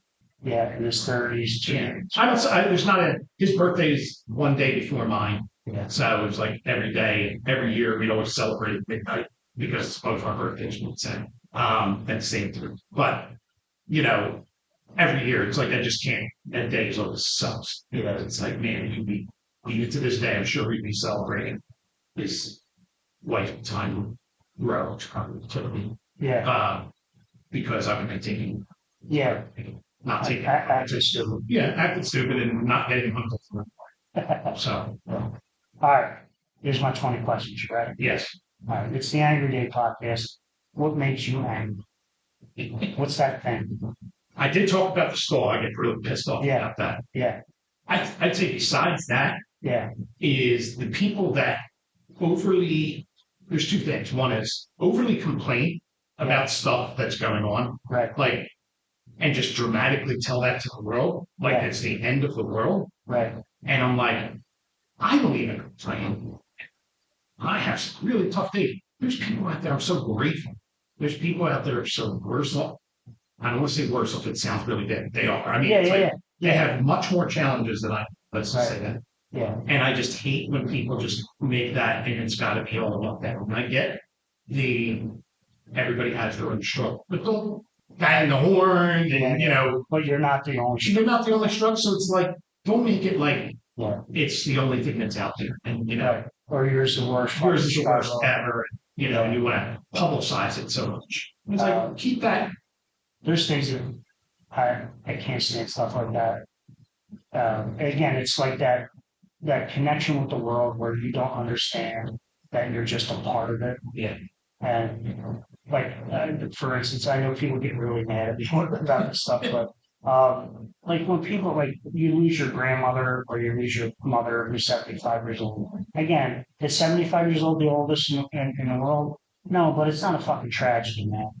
Like they lived a full life. Yeah. And it's sad. I'm not saying it's not sad. Sure. But let's not fucking pretend it's the worst goddamn thing in the world. I know. Like that's kind of stuff. And again, it's you love that person. We all fucking love our family. Of course. You don't want to see them go. Right. Like my dad passed away last year. Yeah, awful. Yeah. Yeah, he's 95 years old.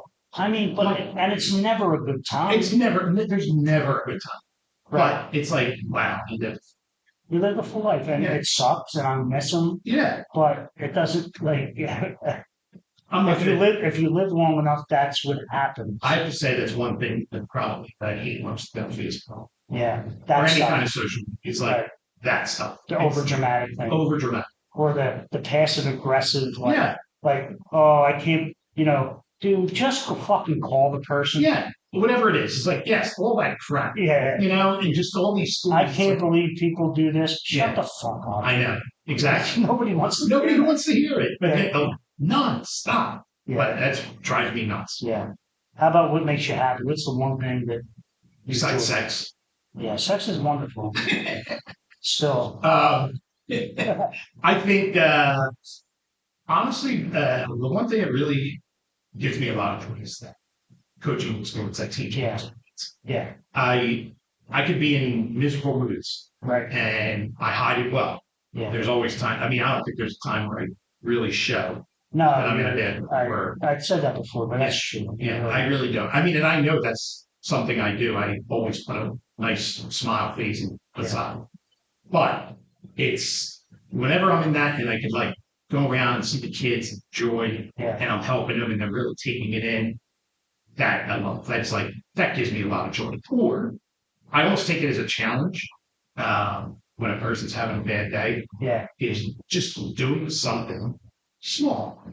Whether it's saying hello to them, smile at them, whatever, that makes them smile. Yeah. To me, it's like, man, I just accomplished. It's a win. It's a win. It's like, all right, somebody's happier today.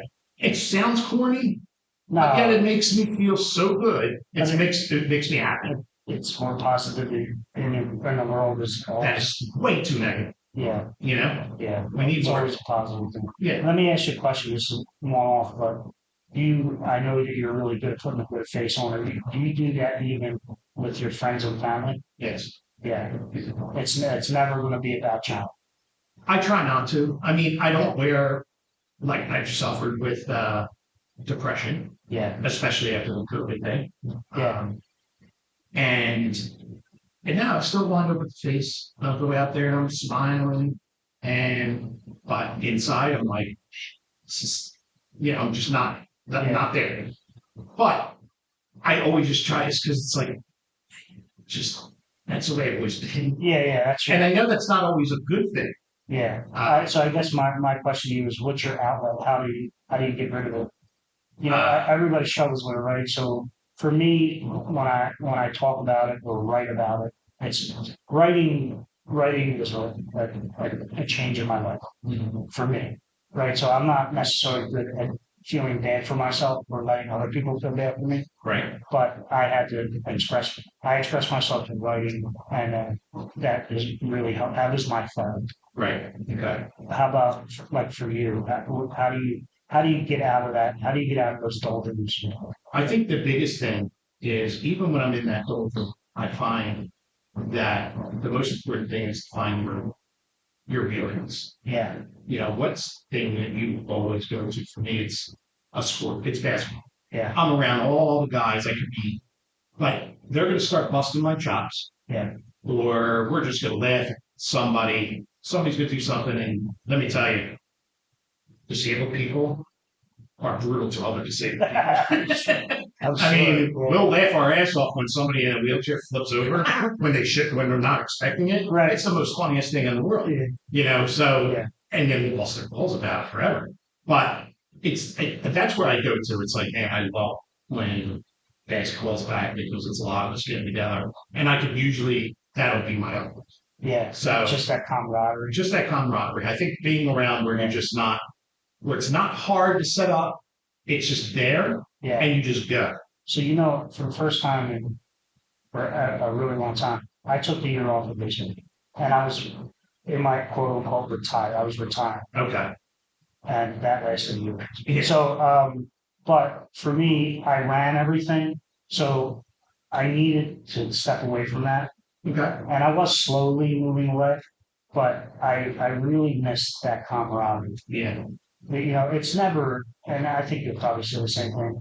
You don't remember results of games or the great shots you made, maybe, but it's really about the bench and after the game and just the silliness and feeling a part of something. Right. Absolutely. And I try to tell guys, and maybe I need to realize that again for myself, that like for us Sunday morning baseball, you have a life, you have kids, you have a wife, but having that being able to connect with other humans that are outside of your real life, is a beautiful thing. You should not walk away from it. I agree. I mean, if you're, however down you get, please drag yourself to that thing. Yeah, whatever that thing is. Whatever your thing is, drag yourself. Make yourself better. Because you will feel better. You will, yeah. What are you most proud of in your life? I may have touched on it before, but I think I'm most proud that I think the good things that others can get more or have more things available to them. Yeah. That I didn't have, but that I had get it. Upgrade. Yeah. I think that's probably because in the end, it's like, it's not all about what I get my accomplishment, but the fact that I can make somebody, the younger me, who's now living in a wheelchair, who's growing up with a disability or whatever it is, have all the things that I have. Yeah. Because me and my other teammates or whoever it was, trailblazed that. Yeah. And not just on the basketball court, right? I mean, no, just in life in general, because I think that's just pushing. Yeah. I mean, all that stuff I think makes me, whether it's a disabled person ability or just changing the attitude toward helping somebody who's break a stereotype. Yeah. Just by doing something that shows, like I talked about, like doing demos. Right. I think those are any. I am a normal person. Yeah. My normal might be a little bit different than yours. Yeah. So any chance that I got to affect somebody in that positive way, to me, that's more than way of gold or whatever I'm saying. Yeah. If you could have been anything else in your life professionally, what would you have liked to be? Anyone?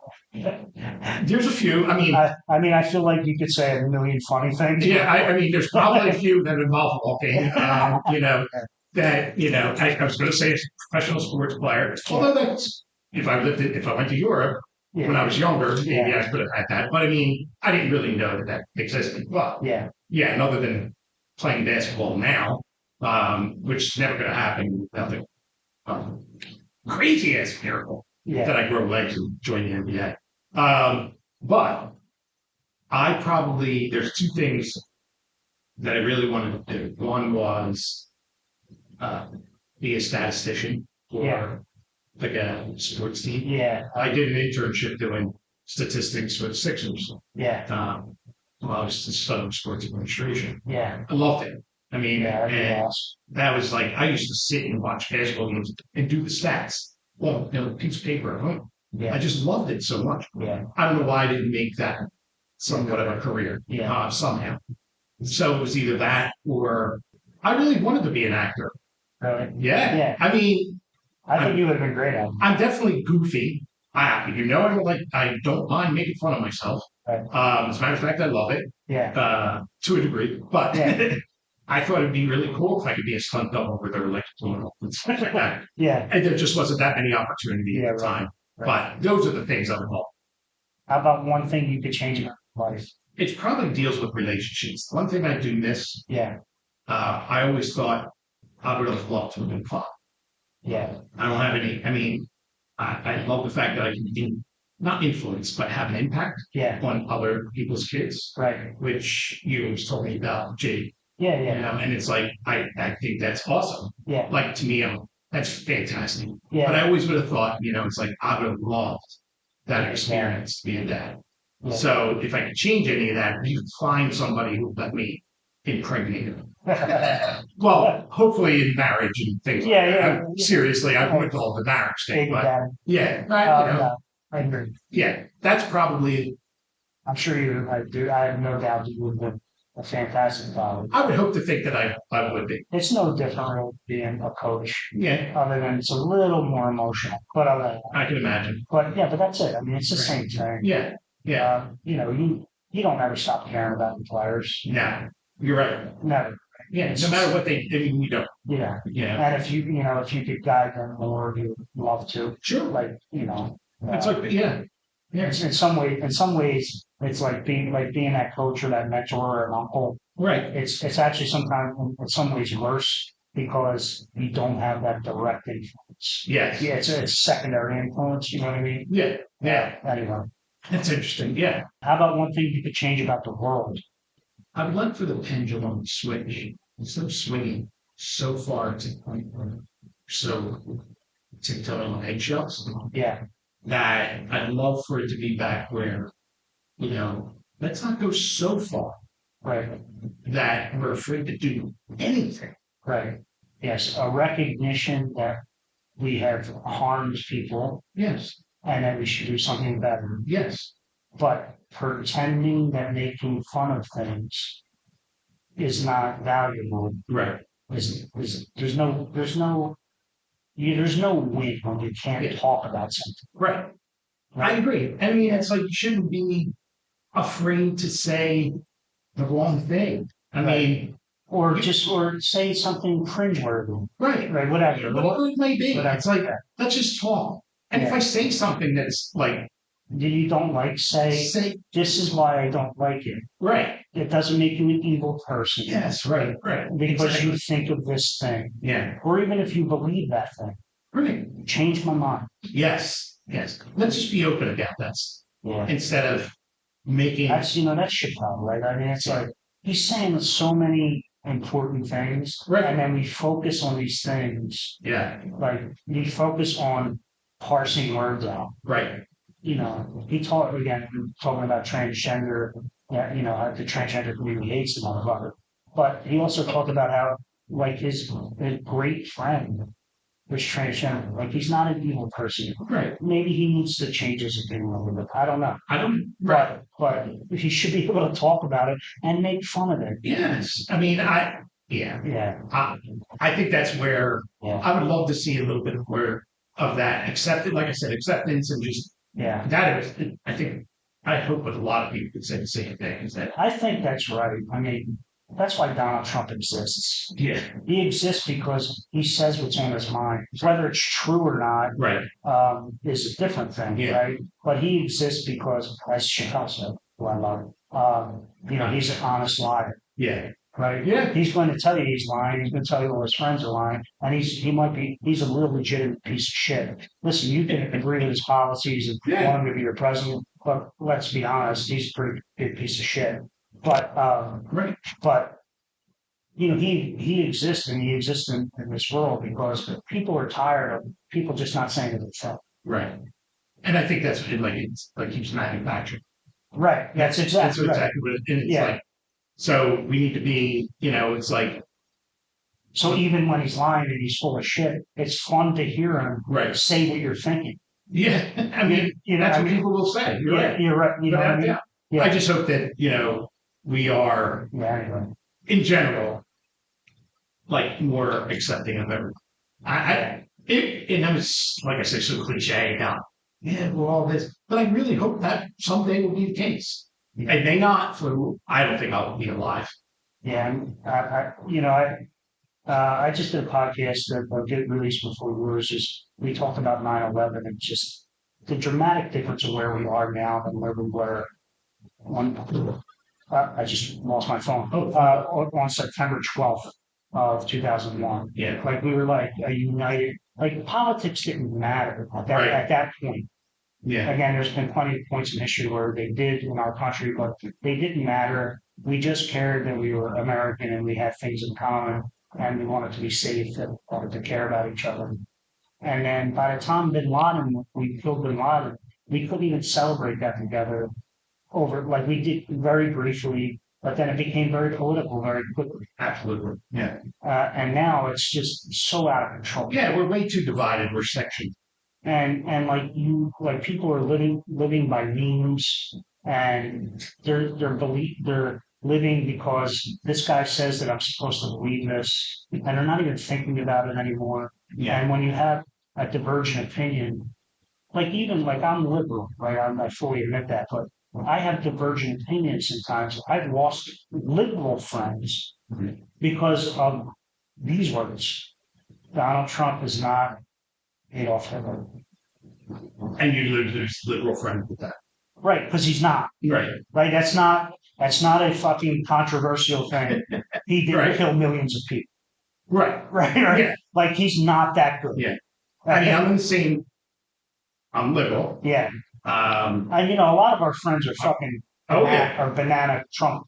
I know that. Right. But I love them. Yeah, I'm not going to stop loving them. Absolutely not. I may differ. Right. With your opinions. Right. And that's okay. But that's what makes this a democracy.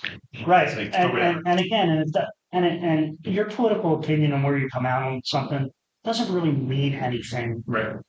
From that person that doesn't believe anything you believe in a political sense is going to kill for you, or do anything for you. Yeah, that's what that personal relationship is what matters. Is what matters exactly. Yeah. And we just have lost that. We have. I mean, yeah, we've gone so far to the edge of everything being so sectioned off, and everybody in their own little box and they're free to go to the other box. Right. And then we got some part of society that's trying to offend everybody, and the other part of society that gets offended for everybody. You know what I mean? So that is true, and that's what's going on. And then, really, honestly, mostly the 90% or the 80% of us, it's the 10% and 10% on the two sides. 80% of us are in the middle, just sort of fucking sitting by and watching. Right. Exactly. And it's just the voices are so loud. I know that is true. What's most important to you? I would say my relationships with friends, with family, and I don't do a very good job at it sometimes. Yeah. I mean, there's people like yourself. Yeah. Who I'll sit and I'll talk to, and we might even see each other twice a year. Right. But it's like, man, it's awesome. It's like we don't lose a beat. Yeah. Right. And it's like you just start making fun of each other, whatever it is. Yeah. And you just roll with that. And you catch up. Yeah. And I mean, it would be nice if I did better at being more in contact. Like, I have to admit, like one person who I should stay in contact a lot more with is Frankie. Right. And I just didn't for whatever reason. I mean, that happens. You grow apart. Yeah, and life gets in the way. Yeah. Exactly. But I mean, I love the kid to death. Right. He's still a kid because he's younger. Yeah. And well, I don't listen. I actually, frankly, talked about it on this podcast. I hang out with his friends more than he does. Yeah. So that's a good point. So I don't see him that much. But I mean, life happens. Right. I mean, but those friendships don't change. They don't change. I mean, that's the wonderful thing about it. I actually lost some friends over the years where they would get really mad that I couldn't be in contact with them enough. And like, you can't be that selfish. Right. We all have our lives, and sometimes it diverges, but when you get back, making it a point to try to get back together so we could all be better with that. Yeah. That's the thing that I definitely would like to improve. But I mean, the most important things are those relationships. How about, What's the most unreasonable thing about you? Probably I have this overwhelming and unreasonable thing about Yeah. that I have to have, that everything has to be planned. That there needs to be a Oh, plan. you're a plan. I'm a planner. There's no doubt They're my about fucking kids, man. it. Oh, We'll kill each other. yeah. No, I love it. But I love that. Yeah. Yeah. I mean, that's the thing. It's like I need, yeah, I'm a planner, and That's interesting. I will think of the worst case scenarios Really? and try to be prepared for those too. Yeah. I need to, so that's probably the one Yeah. about my personality, but I do That's something that I would never expect. really, that's Yeah. funny. I mean, the weird part is that if somebody else would make me be spontaneous, I'm totally cool with it. Right. But it's harder for me to initiate that Right. spot today. I mean, So if it happens in the middle of the plan, it's okay. it's okay. Yeah. Because somebody else, but if I will not make that happen Yeah. on my own. I fucking drive my kids nuts because I try to unplan things. Like I have a little plan, Yeah. but like I don't let them in Yeah. because no, we're just gonna go with it. Right. Just let it go. Because I worry about I worry as a father worry about those kids like not being able to deal with adversity. Yes. So that's my concern because Okay. everything is planned for those motherfuckers. Yeah. Like they don't know what it is to hang out on the street corner. Like, you know what I mean? Right. Yeah. So I try to force unplanned into their life. That's really funny because you sound like my brother would do to me. Yeah. He just makes each like whatever I have, but with something in particular, just to change it. Just to say it's nothing for you. And I was like, fuck. Yeah. Talk about just an everyday struggle. What's your everyday struggle? I'm not going to use the COVID thing because that's too easy. Yeah. But and believe it or not, after all these years, my everyday struggle is being more me, if that makes sense. Yeah, it does. Because I think I might have said it before, is like I always go out of my way to make other people feel comfortable with me. It's amazing. Whether it's humor, whether it's whatever it's got to be. Yeah. But I have to earn, it's like my goal is to make others accept me. Yeah. And you shouldn't be like that. You should always be, I mean, it's nice to, you should meet in a comment, but you shouldn't. Yeah, it's nice. That shouldn't be your directive. Your directive should be who you are and let them accept you as you are. Right. I mean, eventually they get to see me as I am, but I don't push that. Like I don't let myself be me first Right. in the beginning, and I should just be that. Yeah. So I am a genuine positive person, Right. but I do have moments, right? Everybody does. absolutely. Yeah. But I do go too far with placating people. Yeah, like just to get them to accept it first, and then like, oh, I'm in the door now. I can be. And obviously that has everything to do with your whole life. Yeah, you know what I mean. That was my mechanism. The beginning. Absolutely, it's just the way it's been. But I wish I could change that. Yeah, I should. Still, I have time. Best quality. Which John's best quality? It's so hard to talk about you. I know it is. I just don't want. But it's okay. It's okay to. I'm going to pretend that I'm filling out the years where I was filling out a dating. Yeah. It says, "What's your best quality?" And if I had to answer that question, it would be that I was like that guy that people would go to. Yeah. And they feel safe. Like whatever they tell me, it's in that call. It's like they trust. I love to have a person's trust. Yeah. Whether I know them for years, whatever it is, it's like just something about me. Like that to me is like my best. And they can tell you the worst thing. Yeah. And they always like if they feel like they can open up to me. Yeah. And I've had that a lot. Like tons of people just would say, not you. Yeah. People would just say to me, they're like, man, it feels so easy to talk to you about whatever. Because you're non-judgmental, right? Yeah, I'm just going to be like, it's you. And I'm not going to worry about what's happening to me. This is what's affecting you. And I'm listening. Right. So I think that's probably it. Yeah. How about a type of music that you hate? I would have said country music. Right. For the longest. But then there's a couple of country songs me too. That I like. Yeah. Is there anything you just despise that you can't listen to? Techno. Techno's pretty awful. I just can't. It's like I don't know. It doesn't. John, how many fucking bars have been on playing techno music? I know. It's awful. That's probably why I hate it so much. Yeah, But I mean, it's like give me all that regular music. I don't care what genre it is. yeah, If I connect with it, yeah, I'm cool. I go for classic rock, R&B, oldies. It doesn't matter. It's like I connect. yeah. I'm cool with it. Yeah, techno's. Techno. I just doesn't seem like anything. It's not really even like it's just sounds. It sounds. Yeah. How about what's your favorite type of music? There's something that you always connect to or connect to most often.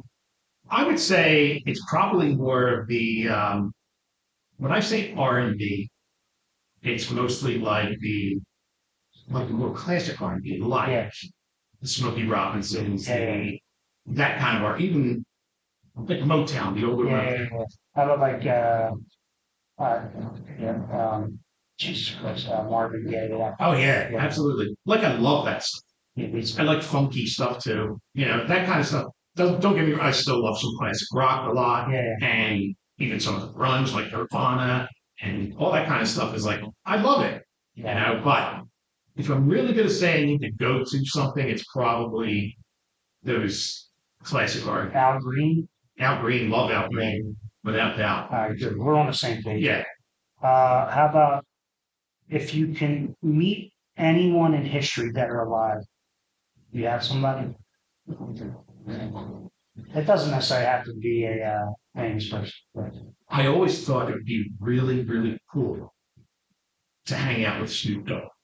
I think it would be amazing. I just did it as like, man, the dude does so many different things. Yeah, And I love his rap music, right.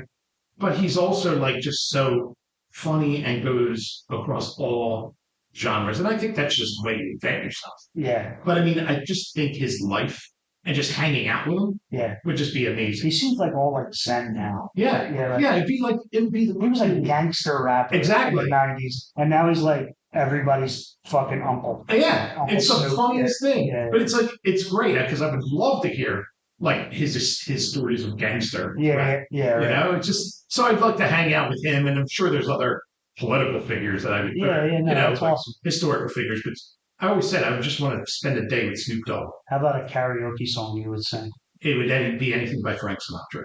Okay. Yeah. Do you like doing karaoke? Not really. I mean, it's not what I've done it. Yeah, It's not high on my list. Like I won't seek it out too much, but yeah. if somebody makes me sing a song, It's gonna be Frank Sinatra it's going to be Frank Sinatra song. or Tony Bennett.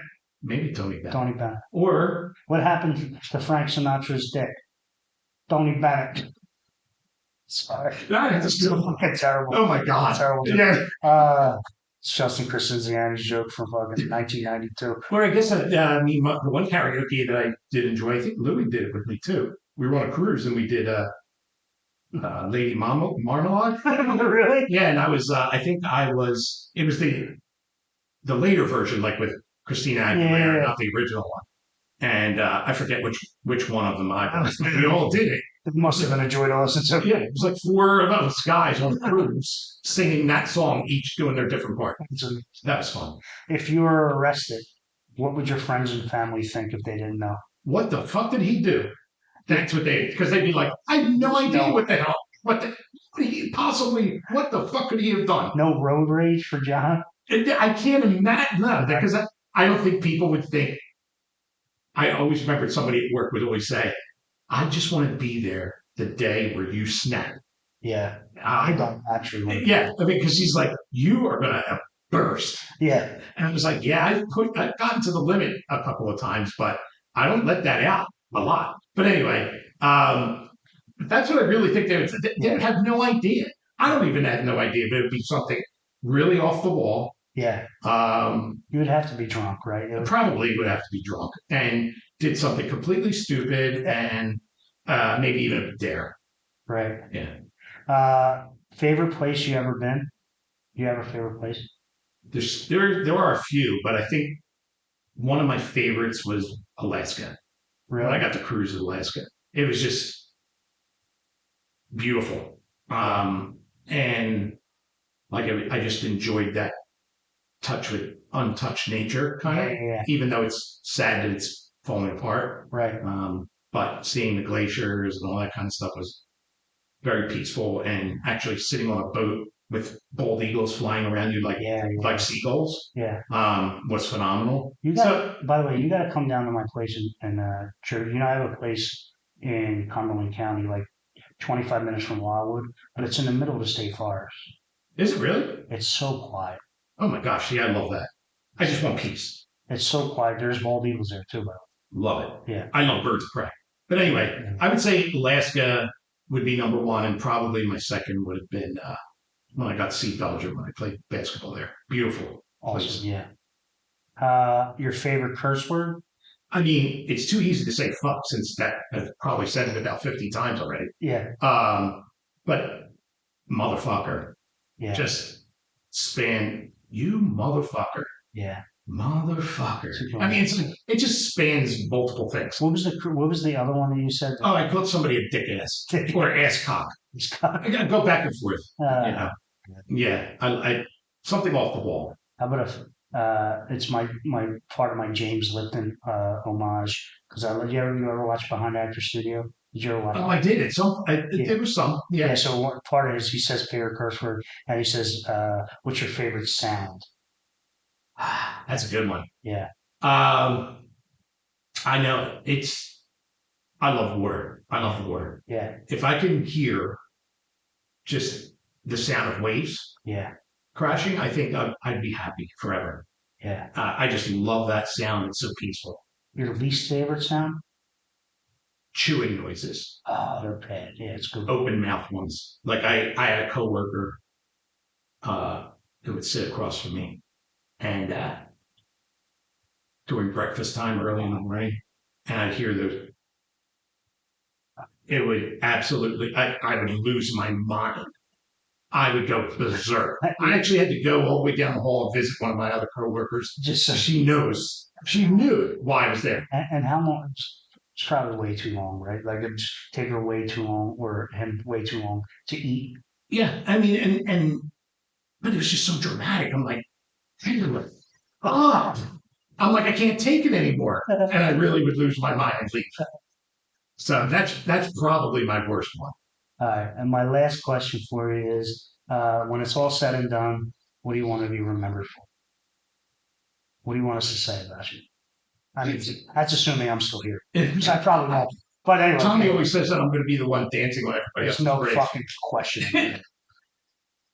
In my special legs. Made of gold or whatever. I would love for it to be that, like, it's about the people, like, he touched so many people. Yeah. Just by being, it's not like he didn't need the accolade. He didn't want it. Yeah. He just wanted somebody, he loved to help somebody. And in return, people were like, man, he always brought happiness or helped make somebody feel better. Like, that's what I would like to be remembered by. Yeah. Yeah. You got anything else for me? I probably could talk to you for about another hour, but we probably did have this is going to be my longest podcast. Is it really? 100%, and I'm proud of it. I am too. I love it. I could probably talk to you forever about this. Maybe we'll do it. Maybe we'll do it again, so we don't do a 5-hour podcast. But I would love to come back again. Thank you. Of course. So, do you ever do multiple people? I haven't really. I've done one. I want you to listen to. I think it's episode 10. Episode 10. Listen to episode 10. It's some South Philly characters. Mikey Lane is on it. John Ganone. I don't know if you know Johnny Ganone. I don't know. But Johnny Ganone's a complete fucking bananas person. And he's wonderful. He tells some bad stories, but it's the most ridiculous one that I've done. But I would love to do multiple ones. Maybe we can get some of the guys on. I mean, that's all I think about is like, oh my gosh, imagine if we were all just bullshitting. And you would start asking questions and just our responses. I don't know. Just like even Frankie. Like when I listened to it, I was like, wow, I could just banter with him forever. Oh, that's fucking amazing. That's why. Listen, I love the Joe Rogan style podcast, right, where he asks people questions. They're just bullshit, right? Yeah. But my theory is that regular people have much more interesting stories than the same 5 stories that you're going to hear from. The celebrity. Yeah. Right? Because it's the same story over and over again. Right. I agree. And their first half of their life might have been interesting, but the second half of it is not that interesting, other than the people that they know. Right. You know what I mean? Exactly. It's like, and then it becomes name drop. Yeah. But exactly. like people with real struggle, a real story to tell. I don't know. That's my theory. Yeah. I have like 75 people listening to my podcast, but whatever. I mean, I'm going for it. Hey, man, we got to start somewhere. You got to start somewhere. Yeah. But thank you for doing this. No, of course, man. It was my pleasure. I'm so glad you asked me to do it. I love you, and Love you too, we do got to get together more. Absolutely. Maybe I'll try to start scheduling, getting like something like on the books. Louis used to try to do that, and it succeeded a couple times. It did. But they were always fun. Yeah. So hopefully we can do that soon. All right. Well, until next time, I'm out. All right. Later, y'all. See you. Bye.